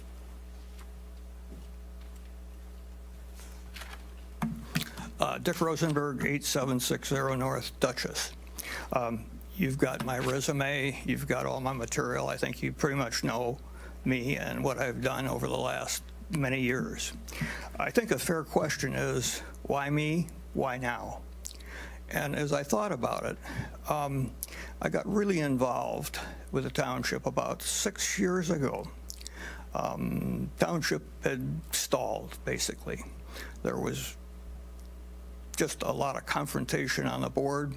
Nothing was being done. And as a result of that, there was a large meeting. This room was packed, the hall was packed. It went on for many hours. Several of us stood, well, many of us stood up and spoke. 3 of us were later, because of whatever we said, were appointed to a task force to look into what could be done. That included Lisa, it included Shannon Griffin, and myself.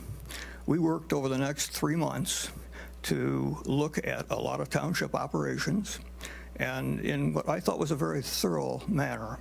I'm going to just pass that out. Well, actually, Lisa, you can just pass these out. Sure. This is the report that we generated, and as a group,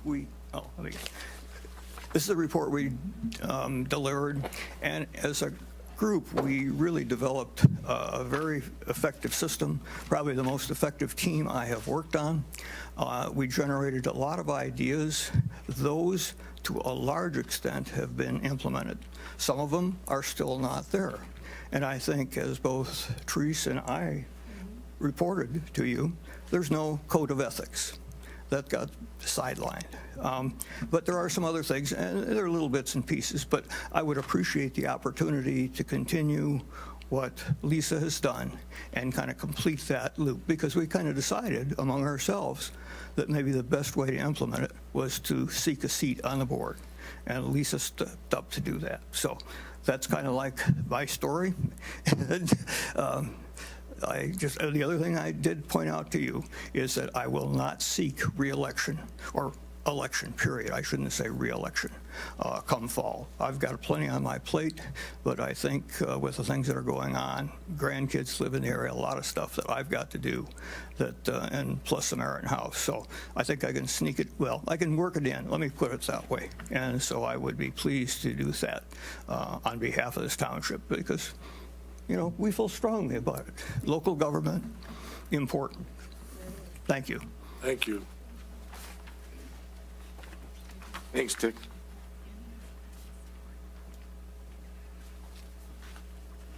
Good evening. My name is Darrell Blaylock, 71679 Orchards End.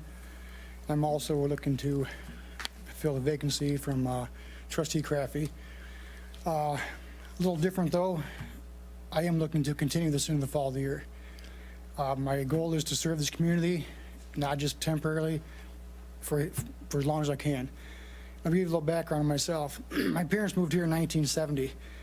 This is pretty much where I've been born and raised. I was a firefighter for Washington Township at age 19. Spent 34 years serving my community. I just retired in 2023, November 14th. My serving is not going to stop. It only stops for the fire department. I'm already working more at the church, doing my security at Woodside Romeo. I currently work on the tax review board for Bruce Township. So again, my service is not going to stop just because my fire service did. I appreciate what you guys do each and every day. A lot of things are done behind the scenes you get no own credit for. The job is extremely dynamic. There's so many things that's ever changing, but I do want to be part of the community. I want to serve the best of my ability. I would like to have this position, and again, run for the full-time position in the fall. Looking forward to working with Fire Chief. Like I said, that is something that I've spent pretty much my entire life working with fire and EMS. If you have any questions for me, let me know.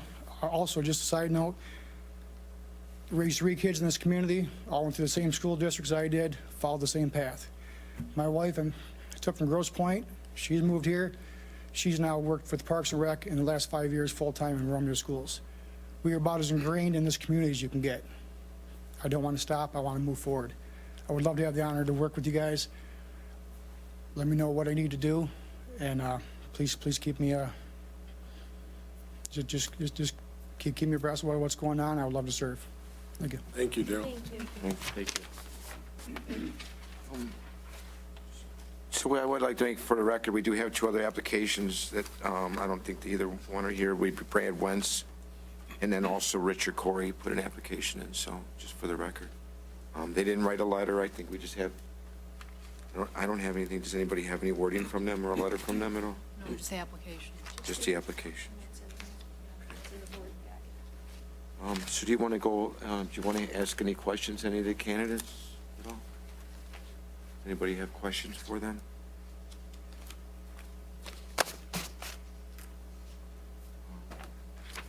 We've all been active in the community.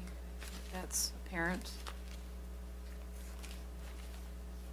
Teresa's been sitting in the front row for, what's that? Yes, and you've been sitting in the front row for how many years? Since 2008. Teresa, are you planning on running in the fall? I think I might have asked you this. Are you? You had asked me that, and to be fair, I don't think it's a question I'd be able to answer you honestly right now. I would have to, if I was appointed to that position and I got involved in what's going on, I could maybe answer you at that point. But to answer you honestly, Mike, I couldn't answer you honestly right now. But you feel dedicated enough to where you would run in the fall even if you didn't get the position currently? Or? I think you guys are doing a great job. Right. So, I mean, it depends on who you appointed and how they did in that position. I guess that's the best way I can answer that for you. I would want you to say, well, I'll appoint you because you're going to run. I mean, I don't think that's a fair assessment either. But it's a possibility is how I can answer it. Well, at that point, it's up to the voters, so. Yeah. anyways. Yeah.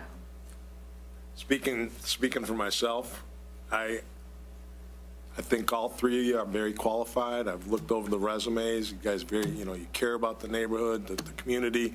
I think you guys do an outstanding job. But from my perspective, I think the voters should really decide. So I'm of the opinion that we appoint somebody that does not want to run in the fall and let the voters decide who will fill that seat. That's my opinion. I'm not speaking for anybody else, but. I agree with you, Frank. And another thought I had is that Lisa was elected for what she stood for. One of the candidates stands real closely to Lisa and is not going to run. So I'm torn between two. Right, I am too. It's a hard decision for us to make. I was hoping, that's why I asked that question. What if we said no to her resignation? Does she have to stay? Because I really don't want to make this decision. I'm just being brutally honest with you. Am I able to speak? Because Yeah, sure. from a perspective of working with Dick in the past,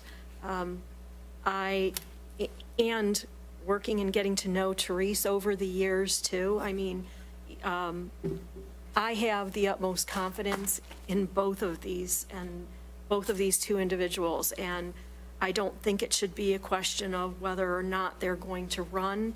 It's who is best qualified to fill the seat, and I have no doubt that either one of these two, just from me knowing them each personally, professionally, each would do an exceptional job, and you can't go wrong with either one. And I'm glad I'm not voting on this. Can't she vote for replacement? I cannot vote for a replacement. So technically, if we're going to take a vote, we have to vote on all 5 candidates, even if they're not here. No, so make No, you don't. Or just make a, You can make a motion. I'd like to make a motion to appoint Therese Smith to fill the vacancy left by Lisa Craffey.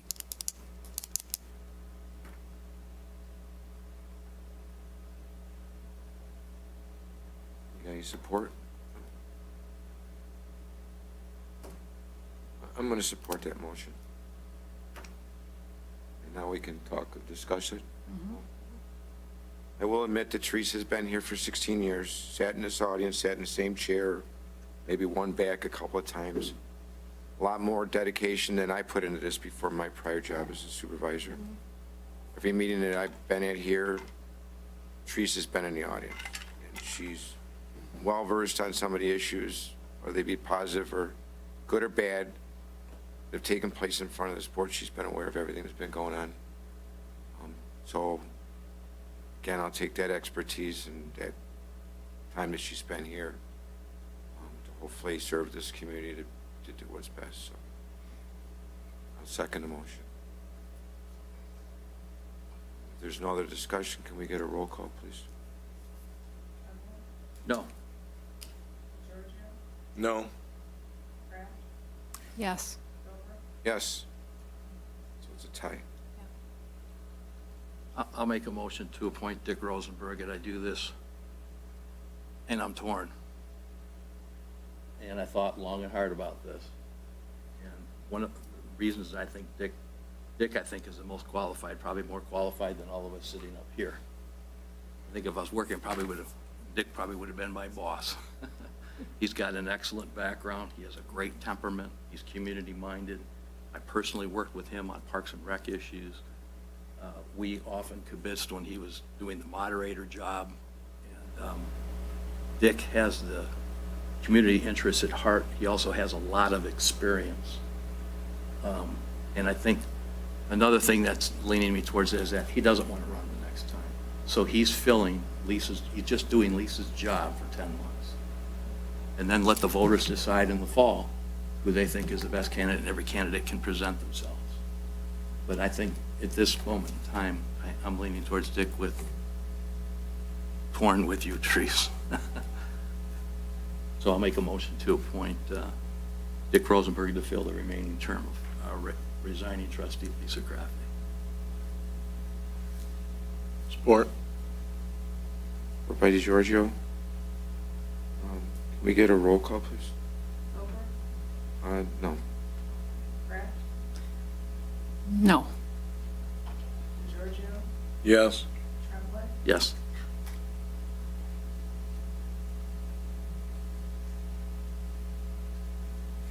I'm torn too. It's hard. I'm going to make a motion to approve Darrell Blaylock. Fulfill the term. And get a supporter a second.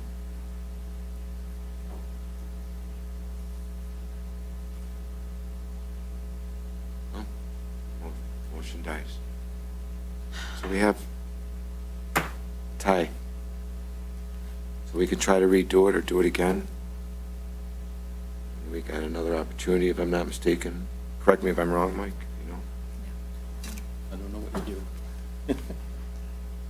We've had 2 motions defeated.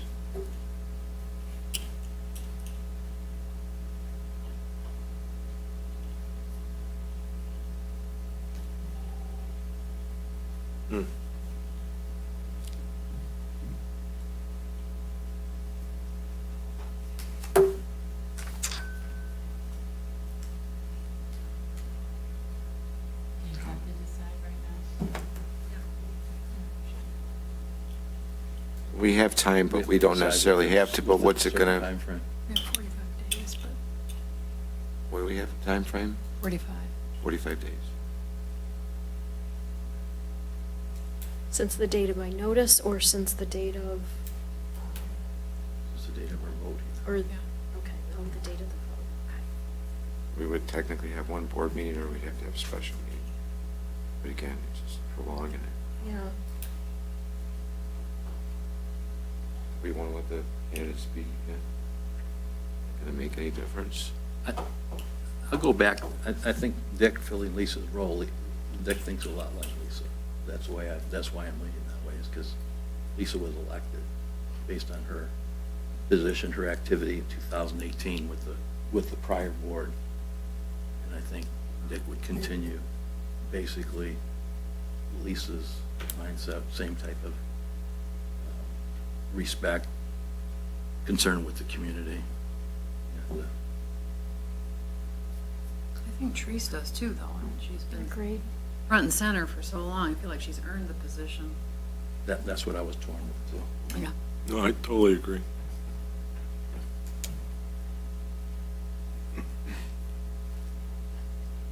I don't know what to say because I think that's why I get along with both of them so well, because we all are very like-minded. I would say personally, in working with both of them, that you could not go wrong with either candidate. And so I just urge you that make a decision tonight, agree on something. Even if we disagree, either way, I know it's a good decision. I mean, I agreed. Mr. Rosenberg's got a pretty good resume, worked a lot with him on Parks and Rec, been very informative.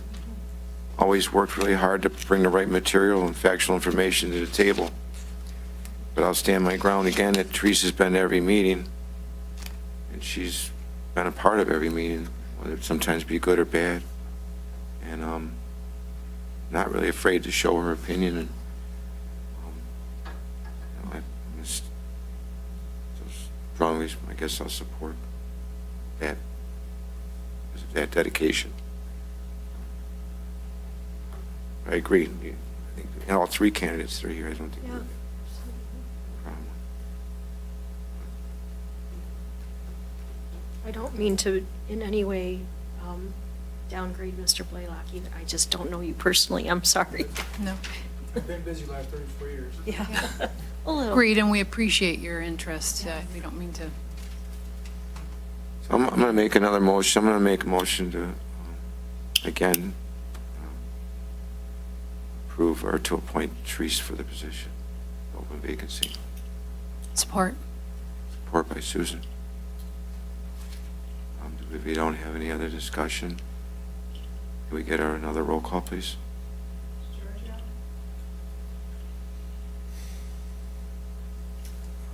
No. No. Yes. Yes. Stand off. Motion doesn't carry.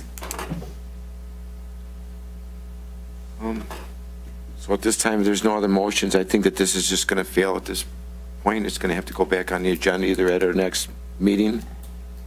Can I suggest maybe if we have each of the two candidates that we're seriously considering, talk about what they think the biggest issues are in the township and what they would suggest we do to resolve them? And maybe that might help Give them another opportunity, absolutely. change our minds, I don't know. You want all three candidates to do so, or do you want? I think we've only considered two, so I would say the two. Teresa. Dick, you want to go first? Did you hear? Sorry. Oh. You want to? What do you think the main challenges are for the township? What would you do to, or suggest how we go about addressing? Okay, as I see it right now, you've got a number of challenges. I'm very pleased with how you've come forward with addressing some of the long-term costs that were identified. You know, there's a lot of retirement benefits and so on that were not well funded, frankly. I think the previous administrations failed to understand what was involved, so I greatly appreciate what you've done there. I think you're addressing some of the issues, certainly around the water sewer issue, fire services in the village, to try to get that up to speed. So I think those are the important things that I see that you've got on the agenda. I mean, the rest of the stuff I talked about, you know, is kind of just getting things checked off, ethics policies, those kinds of things. I'm not sure where you stand on the communication within the organization. One of the things that we observed is that everybody had kind of a silo, and I'm not sure that there is a good system, and we talked about computer systems and so on to do that. And so I think that's another issue that could be looked at, frankly. But on the other hand, realistically, 10 months is a pretty short period of time to do anything. I mean, I'm very satisfied with where you're going. I think we've made great progress. Parks and Rec, for example, was a big issue, but I think we've done well there. We've got great fire service, and all those things are in place. So those are the couple things that I think come to the top of my list right now. Thank you. Thanks, Dick.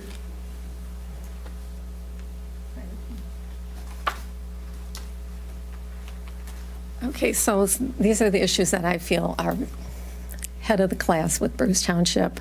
We have a water and sewer problem right now. Basically, we have water that the rates are pretty high, unexpected in the people that do have the water. Sewer, we've got a handle on, but I think that's one of the big issues is our water and sewer. How would I handle that? You know, I know that we try to do negotiations with the water authority and, you know, looking for ways that we can conserve on the water. To say what can I do to solve that problem, I really don't have a resolution for it. We attempted to do a water sewer committee, but the township went a different route, so I don't know how that would have come out. The other thing I think that we have going on is the business district. We have to make sure, as far as the development, we are following the master plan. I've been a big supporter of that master plan, and let's stick to what we have there. We don't want to overdevelop in our community. We have to keep a handle on the water water and sewer issues with any development that we have. That's why I asked a question tonight with the company that wanted to open up a new business, make sure that we can accommodate. So those to me are the big issues. Everything else, like I said, development, but these are things that you would look at down the road. And as to what Dick said, yes, it is only a 9-month position, and how much can we accomplish? There's a lot going on, so I think we still can accomplish a lot with water and sewer and development in this community. Parks and Rec is pretty much handled, I would think, based on what I'm hearing. We're looking pretty good that way. And everything else, I think you just address it as it comes up. Thank you. Does anybody want to ask any of the two candidates question or applicants? No?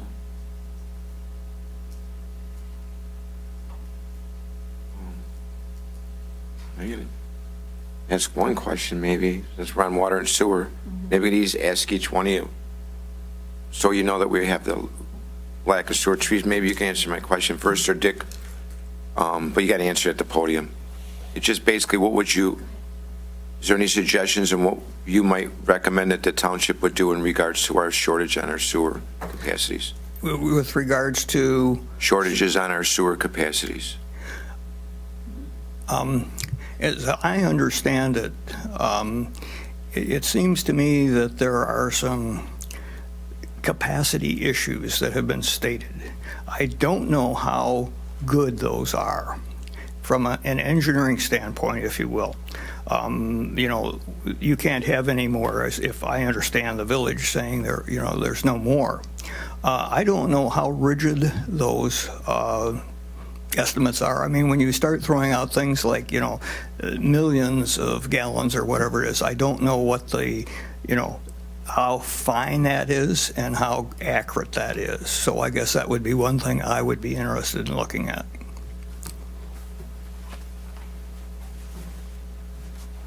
Been here from the start of that sewer problem.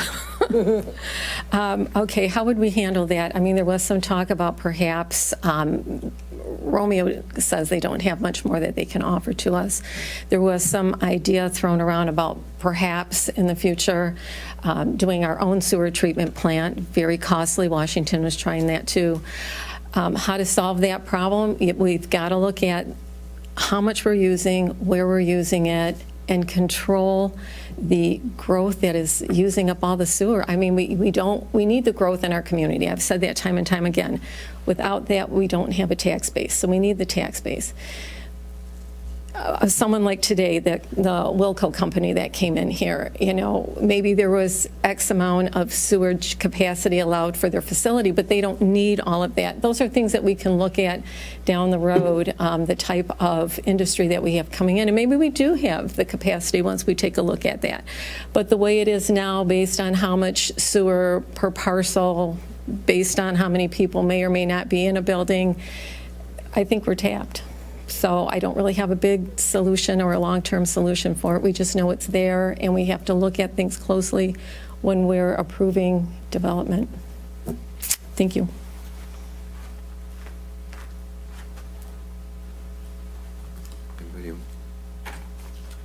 Anybody else have any questions they wanted to maybe ask? I think we should point out the process. Go ahead, you want to point out? So, Susan, you were generous enough to share with us Susan, the you can. process. We have to appoint or agree on a replacement no later than 45 days after the date of your resignation. So we have until March 14th. In the case that we can't agree, then the county clerk schedules a special election. So they would get a special election before the end of Lisa's term. Which would be costly for the community, and I'd hate to see it come to that. But that's what happens if you're in a state. That's the process. By March 14th.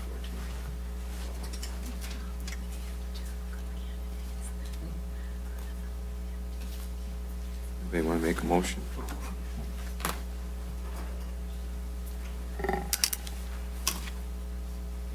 I make a motion to nominate Dick Rosenberg as Lisa's replacement for her remaining term. Support. Support by Giorgio. Can we get a roll call, please, Amber? No. No. Yes? Yes. I'll make a motion to, if motion fails, I'll make a motion to appoint Therese Cerrito Smith to the position. Support. Support by Kraft. A roll call, please. No. No. Yes. Yes. So motion fails, so at this time, we're just gonna, either we're gonna carry it Just over to table our it. next meeting or table it, or we're gonna have a special meeting, but Okay. definitely applicants are gonna know when the next, what point in time, so we're not gonna go back and forth. I do agree that either one of those would not be a mistake. I think all three of them are great candidates. three I are mean, I great. got nothing I just with any would of them. rather have the voters decide instead of us. Wow.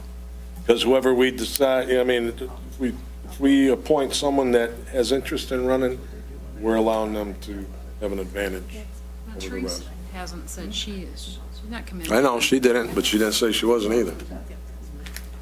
I'd rather, But again, I'd rather work with I think- somebody. Hang on, we might have a solution. I just talked to Therese, and, in cases like this where you have a tie, often state law allows you to flip a coin.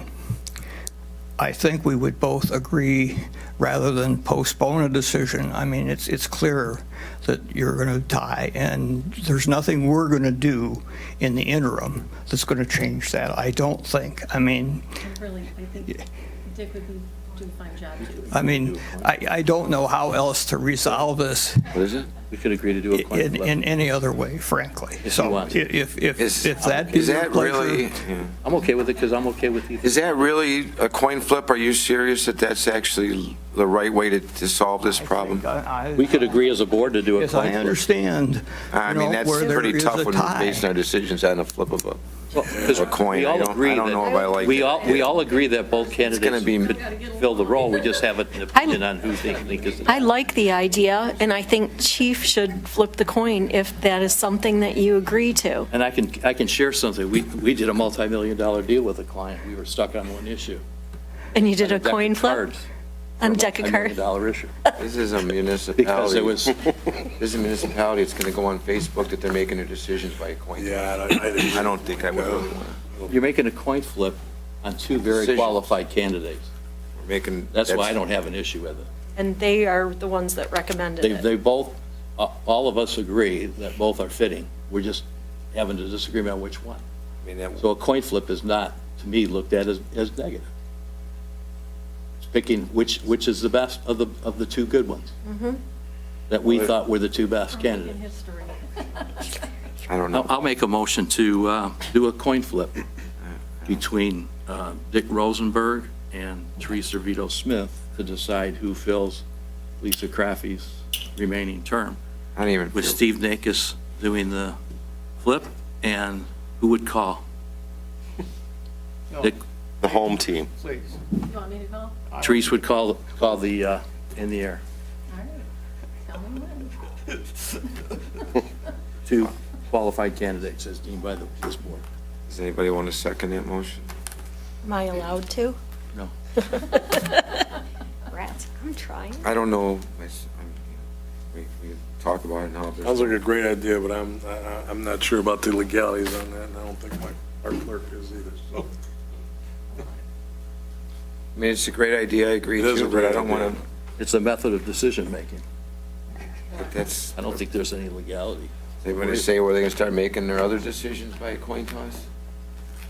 No, I wouldn't, I don't know You how you know- get that. We have two great candidates that we're just deciding on which one. Well, they're, To imply that we're going to do a coin toss on something else is not valid conclusion. well, you know how the people can be. I'm okay with what the people think of that. You got two great candidates. Yeah, I agree. Both very qualified. I don't, myself personally, I don't want to go by coin toss. Okay. you know? Because if we don't agree, it'll end up to the voters anyway. Well, we, County clerk will we- have an we'll- election. No offense, I mean, but it just doesn't sound Okay. like the right way to solve the problem. I mean, You try. the issue. It's creative. I like people that think out of the Is that the way you think? Then I'm going to definitely support Teresa. Okay, so that's what we're going to, right now, it's going to be tabled to the next meeting, apparently. Appreciate y'all coming out. Appreciate Richard Corey and Brad Wentz also for putting application in. Mr. Blaylock, appreciate it, thank you. Mr. Rosenberg, so. Okay, we're going to move on to finish our board packet. Moving on to item 7K, the clerk's office new hire. Okay, you have resume. I'd like to thank Amy and Anne Marie for the help they've put in this. Last week was kind of crazy, and since we're down a person, we've had to call on the whole building. I was scrounging envelopes last week from Frank's office across the hall, and Mike and Kristen were stuffing envelopes. Dana and Rhonda and Lisa came in on their day off to help us. So I really appreciate all the help we've gotten. See the resume. This is Dawn. Dawn is currently the clerk in Riley Township. She has submitted her resignation. It's been accepted. It's effective March 1st, so she'll be working with us or for us from Monday through Thursday, and then she'll go to her community on Fridays and the weekends just to get through the election coming up. Is the job description, this is considered to be the accounting, what is her position? It's the accounting assistant, I'm sorry, I didn't put it in here. It's the accounting, it's called the accounting assistant elections administration position, so it's both. Right. Split between the county office and elections. Which is going to take place, Linda's position. Yes. Phil. I'm Did sorry, Rhonda Stephen, have a chance to talk to this? Oh, yeah, Dawn Marie? Rhonda's, and this person does a lot of what Rhonda does in her office. She does Okay. payroll, which we all have been concerned about payroll, having someone back up for payroll. So- Which Rhonda, obviously, they're going to be in the same office together. Did that conversation go real well? And they seem, Oh, yeah. okay. And I- That's where I'm concerned. Yeah. Yeah. She and Amy both sat in on the interviews.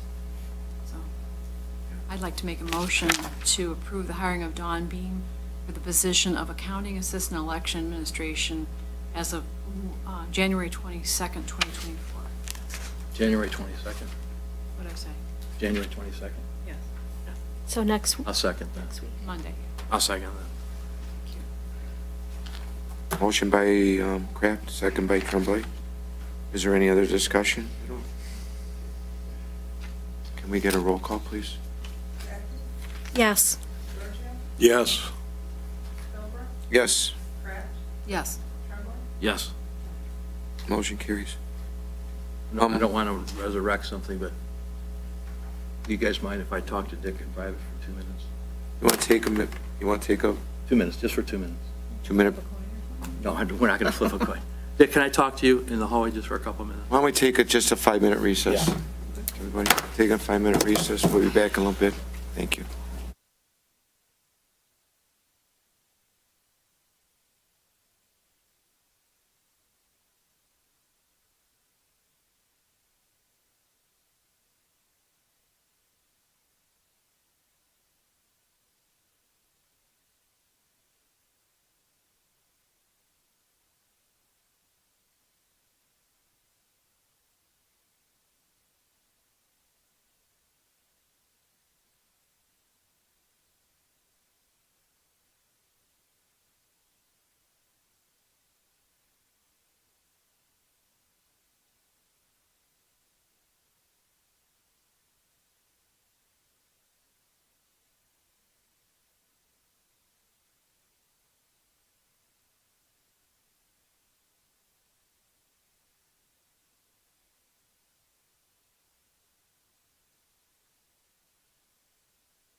Thanks for letting me do that. This is her. He's up to date, Sheriff. He is up to date. Is that 16? Thing, Wojak. Okay, we can continue. We're almost done anyway. Yeah. I thought I could fix it. I didn't fix it.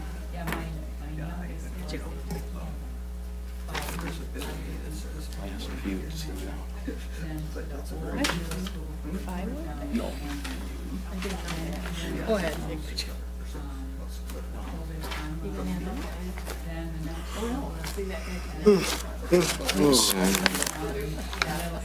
Listen, one. Okay. All right, we're going to get started. Call the meeting back to order at 8:13 PM. Eli, you good to go? Thanks. Okay, so we were. Do you want to say something? We just. May I make a comment? Sure thing. Go ahead, Mr. Rosenberg. Based on everything I know at this point in time, it seems to me that the best thing to do is not put you in a situation that you're in. I'm long of tooth, if you will, at my age. My hearing is getting bad. And I think from that standpoint, you know, you're faced with a situation where neither one of us are interested in pursuing this position. So it is going to be up to the voters in November to fill Lisa's seat. And I think because we are, if you will, interchangeable, I think both of us, you know, you ask us questions, you know, how are you going to make a decision? You're going to take a test that we have to sit there and, you know, I mean, that's not really what we should be doing. That's not, that's a waste of time. Let's be frank about that, okay? So based on that, rather than postpone this, I will withdraw my application. And let's proceed from that standpoint. So I hereby withdraw my application for the vacant position. Thank you. And we're going to need to. Thank you for your interest, Dick. Dick, thank you for your interest. Thank you for your Yes, thank interest you. there. So we'll accept that withdrawal then? I think we just do another vote. Another vote to accept the withdrawal? You guys make the. Go ahead. I'll make a motion to appoint Tree Smith to. Well, we have to withdraw his application first. Do we have to make a motion, withdraw that? No, No. you already did. To the vacant trustee position. I'll second Lisa that motion. Crappy's. So you made a motion to go ahead and appoint Therese Beater Smith, Yeah. second by Tremblay. Is there any other discussion? If not, can we get a roll call, please, Anne Marie? Yes. Yes. Yes, Yes. Thank you, Dick. thank you. Trees. Dick, Philbrook thank would you. be a yes. Trees. Thank you, Mr. Blaylock. Yes. Thank you. Thank you, guys all.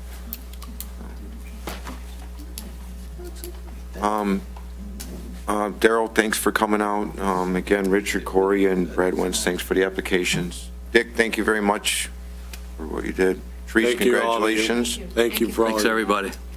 So, And I won't let you down. okay, we'll move on to item 7. We'll be hearing from him. Let's go on to item 7, IRL, which is our seasonal help pay scale. So it was brought to me by our assessing department that the current pay scale that we're giving our summer help is at $13 an hour. Last year, we had absolutely no applicants for our summer help. It is my suggestion that we would raise our summer help pay scale to $16 an hour, which is more in line with what other people are paying for other positions. And, you know, even, I think Taco Bell, I seen that they had for sale or up wanted sign out there. But I did talk with the union president from the TPOAM. She did state that,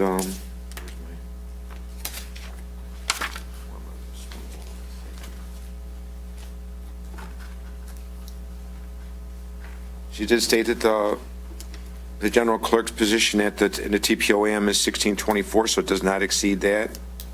The union has no issues with the $16 per hour.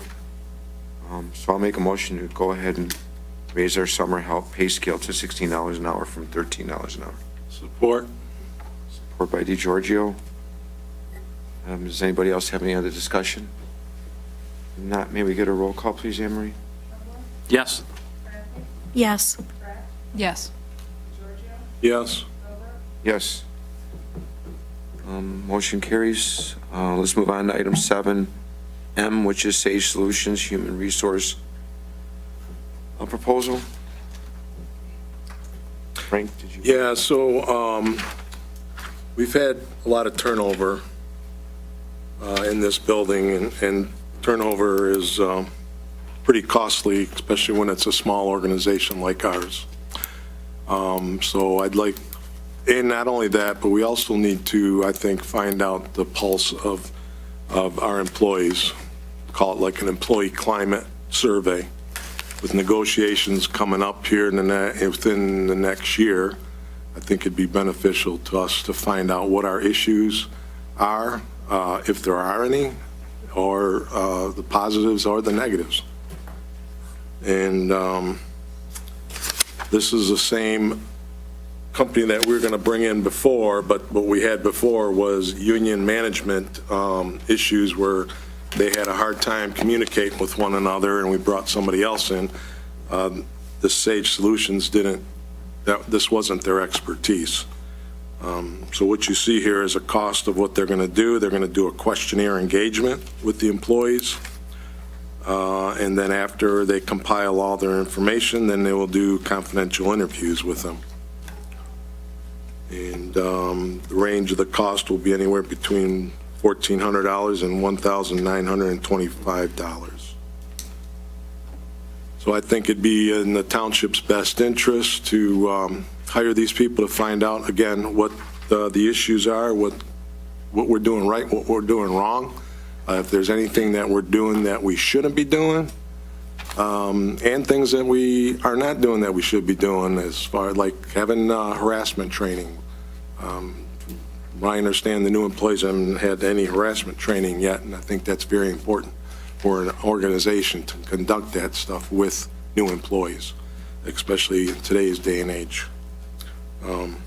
So with that, I make a motion that we hire Sage Solutions to come in and do a employee engagement as well as interview process.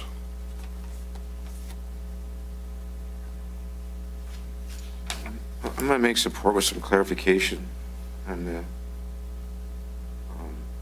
that the interviews are going to be on, that's not all employees, it's just going to be basically the township employees, nothing to do with the fire department, right? Right. This is just township side only. Is that also going to be interviews, they're going to interview the board members also? No, just the employees. Why not the board members? Well, we can have the board members if we want. That's up to us. But I think if we're going to do the whole office, I think the whole office should be done without any exceptions. okay, well, you can do that. I mean, they do have it, yeah, I mean, that doesn't specify, it just says employees, but we are all employees, so you can do all employees. I'd like to point out that we had spent $6,000 to have Rod do this exact same thing, and we never did anything with it. No, we spent the $6,000 because the union and management were having a hard time communicating in the fire department. And while we did it there, we didn't want to single them people out only, so we also did it in here, on the Bruce Township side. But he interviewed everybody and came up with Yes, results and he did. suggestions. He did, and one of the things was communication, which was very important between us.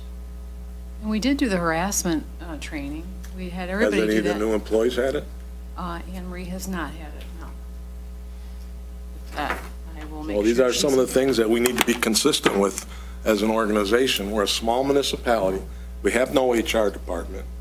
And if things get out of hand, what do we do?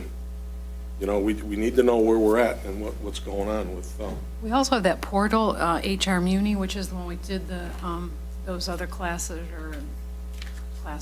training. And they have several options. Did you happen to look at those? One is internal workplace complaints and how to handle them. And harassment, that's free of charge. I mean, that's another option. Right. I think that would be for management. I think that this would They're be. both, they're management and, that's where we did the harassment. There were also bullying, I can't remember all of them they listed.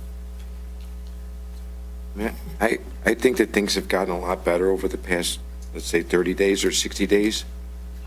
But there was issues that we had, and I think that maybe those issues may still be lingering, or maybe they're just, an ember that's waiting to flare up again, possibly. I don't know, but this is a professional firm that specializes in this. I think this was originally brought to us by Lisa Craffey. Yes, before. Sage Solutions. We didn't use them because they did not. Oh, was it you? May, yes, and We didn't use them because they didn't specialize in union management relations, if I remember correctly. And things in the fire department have been extremely better in the last 6 months, however long it's been. Right. I've seen this building, last week was wonderful. Everybody was so helpful, and I appreciate everybody's help and support. So I made all the difference in the world. Your team came and helped us. Right, I agree, there's been some changes. Frank, would you have any objections to maybe holding off on this, just see where things might go a little bit? Yeah, I do. So is the driving need, from your perspective, Frank, the turnover that we've had in the office? Yeah, we've had 5 turnover in the same department. Wait a minute, what's the total 5 people? Like, I know one person left because they went back to their previous employment, Right, which but they that- couldn't have not. Right, but that consider same term. person was offered full-time, and she didn't want full-time. Okay. Because she knew that her other job was coming available. She knew she could work from home. There were a lot of perks to that new position. Yeah. And 2 other people, they weren't forthright with their background and their work history, and they were not really qualified. So did we train So them there are- properly? Were we patient Yes. with their training? Or were we impatient with their training? Resigned, and yes, I assume, I even offered to, well, I don't think we need to get into that, but there are different reasons, Frank, so. I guess my question would be, do we do exit interviews with employees to Yes, I find out just- if there's an internal issue that's, We don't know what those Driving. exit interviews are. What do you mean? We don't know what they said in those exit interviews. You're the only one that knows. There's not a second person from the board that sits on them. Well, it was my staff, so I didn't think to even, But- and I certainly couldn't have included you in the last one. But you are, no, you couldn't, but you couldn't, Mike. Well, if we have a policy, we don't, so I thought, the exit interviews never even got done before, at least I'm doing that. I didn't know that it was Yeah. protocol to include someone else. I'd be happy to, and I'd be happy to share the information that I received. I think that we have to be transparent, especially. You're as right, a- we do. So maybe going forward too, then we share the communications to the board regarding the outcome of the exit interviews. In fact, I typed it up and put it in the last personnel file, so I'd be happy to share that.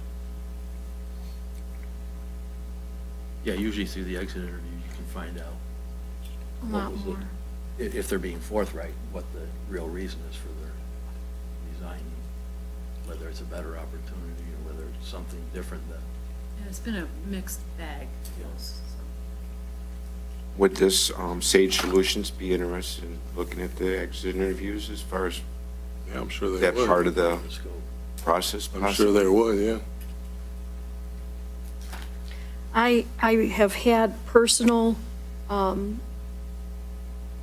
personal working relationship with members from Sage Solutions. They are a very reputable company, great people to work with, and very process oriented. I just, my concern is that, is this the right time, number one? And number two is, given that we did not too long ago spend a significant amount of money doing something similar, and that we haven't, if there are still initiatives that we haven't addressed, that perhaps we should be going back and looking at those results first and saying, and identifying what areas do we still need to work on.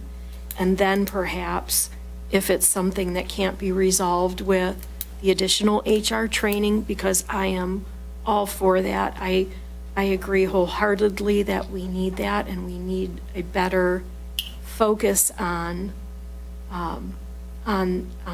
HR responsibilities. It also looks that is it the new candidate coming in has some of that as well, and perhaps could help out in Dawn.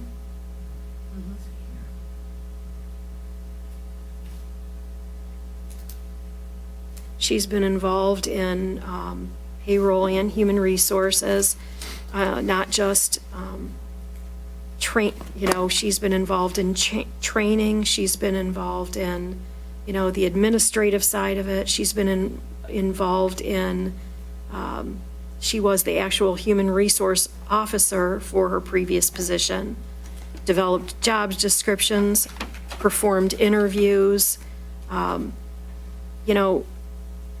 has implemented township board policies, including ethics and code of conduct, records management, all of that. I would like to, personnel administration. I think she may be a good addition to the team before we look at spending additional taxpayers' dollars on another survey. And let's see, I'd suggest reconsidering this or having additional discussions in, a few months, or, in 6 months or 3 months after this person comes in. And also looking at the exit interviews and the previous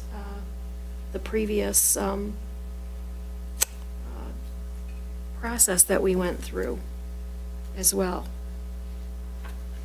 The previous interview results. Your thoughts, Mike? I guess I don't interact in the office daily like our three main elected officials in the office. Frank, I know you feel pretty strongly that we need this. I'd like to hear from Mike and Susan if they think we really need to do this. I mean, Frank and I talked a little bit about it. I didn't feel that it was going to do us any harm. I know that we had some problems. I do know that there's been changes. That's the changes that we want to see, obviously, for the better. And I think that's the most important thing. And I think that's all we're going to try to get out of this, is to see changes being made for the better, and for our staff to get along. I think that's the most important thing. But I am also afraid that there's a possibility it just may be, just sitting dormant right now, and it's going to flare up again. And, I don't know if this company's going to, be able to help us out as far as what we may want to be targeting as far as changes are concerned.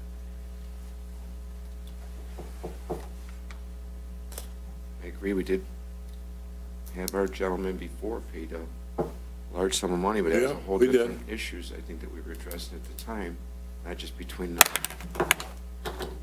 township, but the fire department as well. If things kept status quo, I would be fine. I think that we would have. If they kept status quo, you're right. But it's very unnecessary when people are told you can't talk to certain people, you can't go outside and take a 10-minute break and get a breath of fresh air. That's concerning to me. And needs to be addressed. Frank, That's all I'm saying. They are state laws. They can take breaks. You're right. So. Pardon me? They are allowed to take breaks. You're right, they are. But when they're told they can't do that, there's a problem. So anyway, And they're whatever you want to do, I two-side made my service motion, let's move forward. I've been impressed with the way things have improved since, over the last couple Weeks months. ago? Since we've been back from Christmas break? And I think we're all grown up, so. You're right. We are all grown up. And we had a motion by DeGiorgio. I did support it. So at this time, if we don't, any more discussion, let's go for a roll call, please. No. No. No. Yes. Yes. Motion fails. So maybe we'll keep it handy and look at it again. Yeah, that's I fine. I agree, keep it handy if we have other issues that we may They, want to they are, revisit. yeah, they're a reputable firm, and I think they do a great job. I'm just not 100% Keep it status quo, and we're going to be one big happy family. Got a Right. new member on board now? I agree with that. Okay. Going to move on to item 7N, which is the sale, no, we had another item. No, No, that was it. The sale of Alpha One. Chief, you want to go ahead and talk about that a little bit? So we have an offer for Alpha One. Guy would like to come pick it up at the end of the week, so I'm asking for approval, $7,000, which is probably about $2,000 more than we thought we would get for it, and it's probably honestly worth about $3,000 to $5,000. It's all been stripped, it's ready to go, lettering's off. So Alpha One in our fleet, where does that stand? Is that was the next vehicle to be rotated? That's Right, one of the so new Alpha Alphas. One and then Alpha 5. Right. Obviously, the good news, we have both Alphas The back. new Alphas. We do have some concerns, I think, on one of them that we're going to work out. We might have to send it back, but it's under warranty. Yeah. But for the We people that are have a full- watching, we're not losing one Alpha. No, we have a full just got fleet a of- new one, and we end up getting our remount back Right. from the. We have a full fleet of Alphas currently with the new one and the one that was in the accident back. We have all 4 Alphas in service currently. Okay. So we currently actually have 6 Alphas. Right. So how is this, the Alpha that we're considering selling, how was that made available for people to take a look at? Honestly, we had brokers, we called brokers. I think we just listed it. And there was no takers No. for a long time?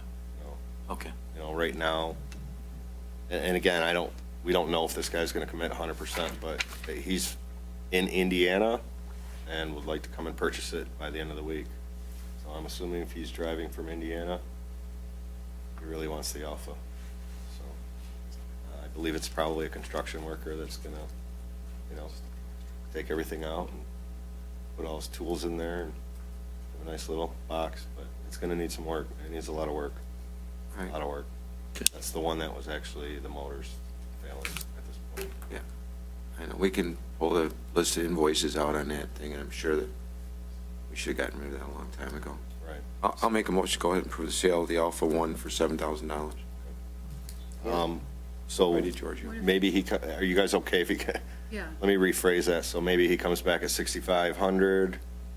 We were only looking to get I 5,000. know. The I'm other saying- one we were looking to get 10,000 for. We're probably going to get maybe 8 or 9. If we Yeah. get 7 on this one, we're doing really good, honestly. I'll change my motion. We'll be really I'll- happy. I'll make my motion, the sale of Alpha One not to be lower than 6,000. Support. Frank supported it the first. Frank Yeah. supported the first time. Support. All right. Get a second Let by me Giorgio. re-support it. Right. Can we get a roll call, please, Anne Marie? You're going to miss me. Yes, I am. Make sure. Yes. Gives you a heart attack. Uh-huh. Oh, I'm sorry. Yeah, yes, thank you, sorry. Yes. Yes. Yes. Okay. Motion carries. Thanks, chief. Thank you. Call him up and get him up here soon. I'm gonna probably text him right now Okay. so we can get the ball rolling. I'm not the, And by the way, I look better in a fuzzy TV at the station. I know, that's what I'm saying, why we want to get him a new one, and we're going, oh, That's really why I don't want to get him a new one. right. You know, I can just see them all sitting back there watching us right now, after Alfonsi chimed in. Eating their popcorn. Popcorn, yeah. Let's move on to communications. Lisa, you want to start since you're, you want to go last since you're, I just want to say it's been an absolute privilege serving the Bruce Township community. Thank you so much for the opportunity and the support over the years, and thank you all. It's been a very absolute pleasure working side by side with each and every one of you. Our pleasure. So thank you. Wish you the best of luck. And thank you to all the candidates. I'm excited to see the enthusiasm of the shared vision for doing what's right for the community. So. Frank? We have a blood drive on February 1st, Thursday, from 9 to 3 here at the Township Hall. And Lisa, I want to say thank you for your professionalism and all your input. It's been a pleasure working with you. And welcome, Therese. Look forward to working with you. Thank you. And thank you to the candidates for all your... I harass you like Lisa does. Sure. Don't you worry. That's what I'm here for. Thank You you have to to all the borrow other this stuff, candidates, and too. good luck to you. Mike? Yeah, there was no PC meeting in January. We're continuing to look at our industrial and commercial ordinances, and as we get them shaped up, we will bring them to the board for adoption. I do have a couple of questions, and I think one of them you answered was the redraft of our sewer and water ordinance. That's going to come before us in February, I believe. And then the CDBG, do we have to establish a public hearing in February? Can we do that today? Oh, that's right. Can we do that now? Sure we can. I'll make a motion that we notice a public hearing for the CDBG funds for the February Board of Trustees meeting. I'll support. Can we get a roll? What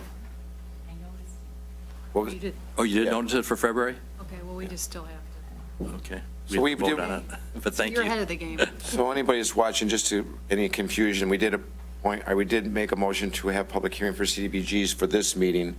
Unfortunately, it was only posted 13 days, and we needed it posted to be 14 days prior to the meeting. So they said that we had to have in February. It's got to be posted 14 days, so if anybody happened to catch it, that we did have it for last month. I second the motion. Is there any other discussion? Can we get a roll call, please? Yes. Yes. Yes. Yes. Yes. And then, Good catch, Mike. thank you. Thank you for catching that. Lisa, thank you for your service. I know when I was campaigning, my grandson always talked about Lisa Crappy. So you made an impression on him. He was my campaign manager. How old is he, 7? 10. 10. 10. He was probably 7 at the time. So Or sweet. 6. Yeah.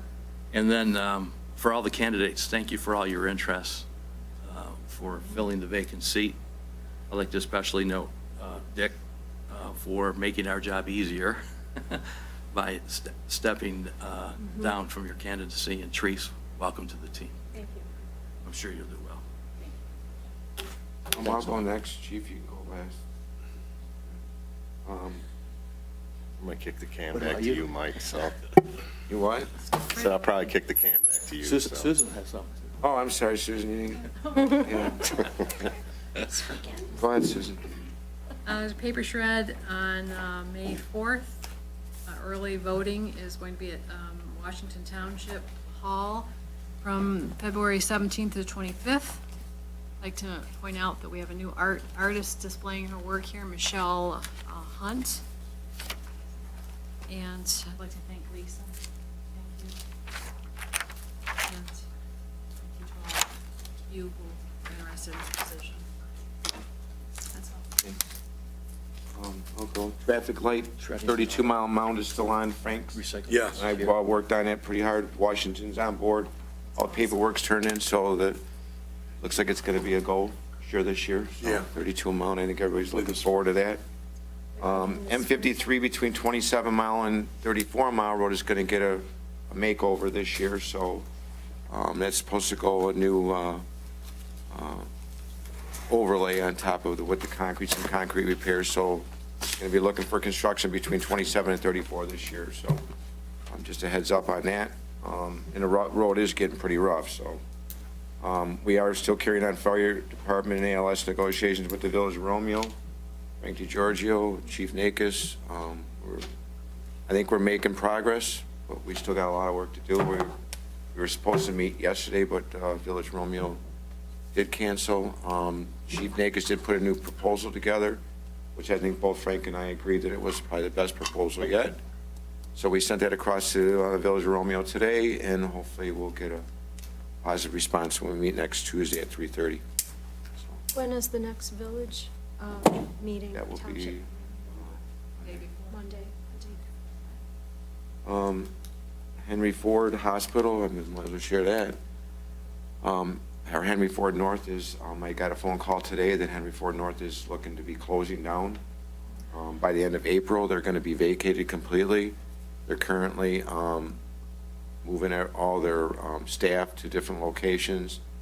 They're moving their patients to different locations. They have childcare, I guess. That's right named. Little Learners. Little Learners type of daycare center in there. They are looking to relocate the daycare center, and they want to have it fully vacated by the end of April and put it up for sale. So it's unfortunate. It's a great little asset in our community. Henry Ford. That urgent care center on North. Go Health. Van Dyke? The Henry Ford Bruce, which is now called Go Health. Still affiliated with Henry Ford.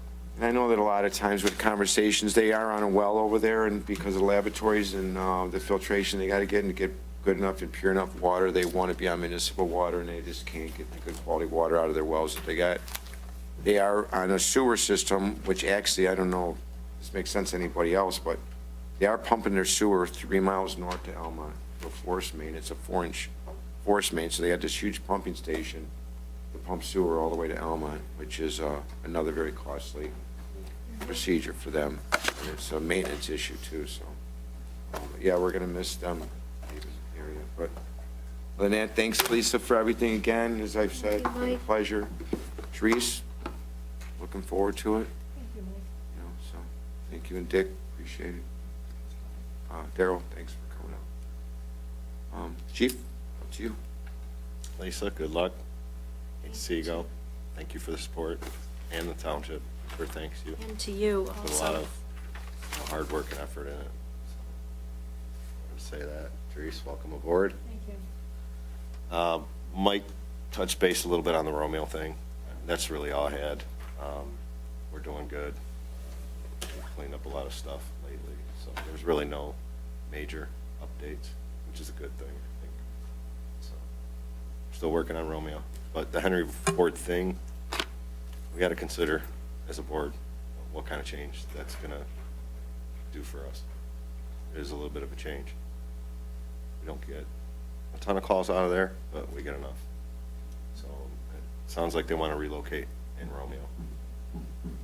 Possibility. It's possible. Undisclosed location. Yeah. Undisclosed location. Okay. And yeah, appreciate everybody for coming out and joining us tonight. If there's nothing else for this board to discuss, I'll make a motion to adjourn. All in favor? Support. George, all in favor? Aye. Aye. Thanks, everybody. Eli, thank you.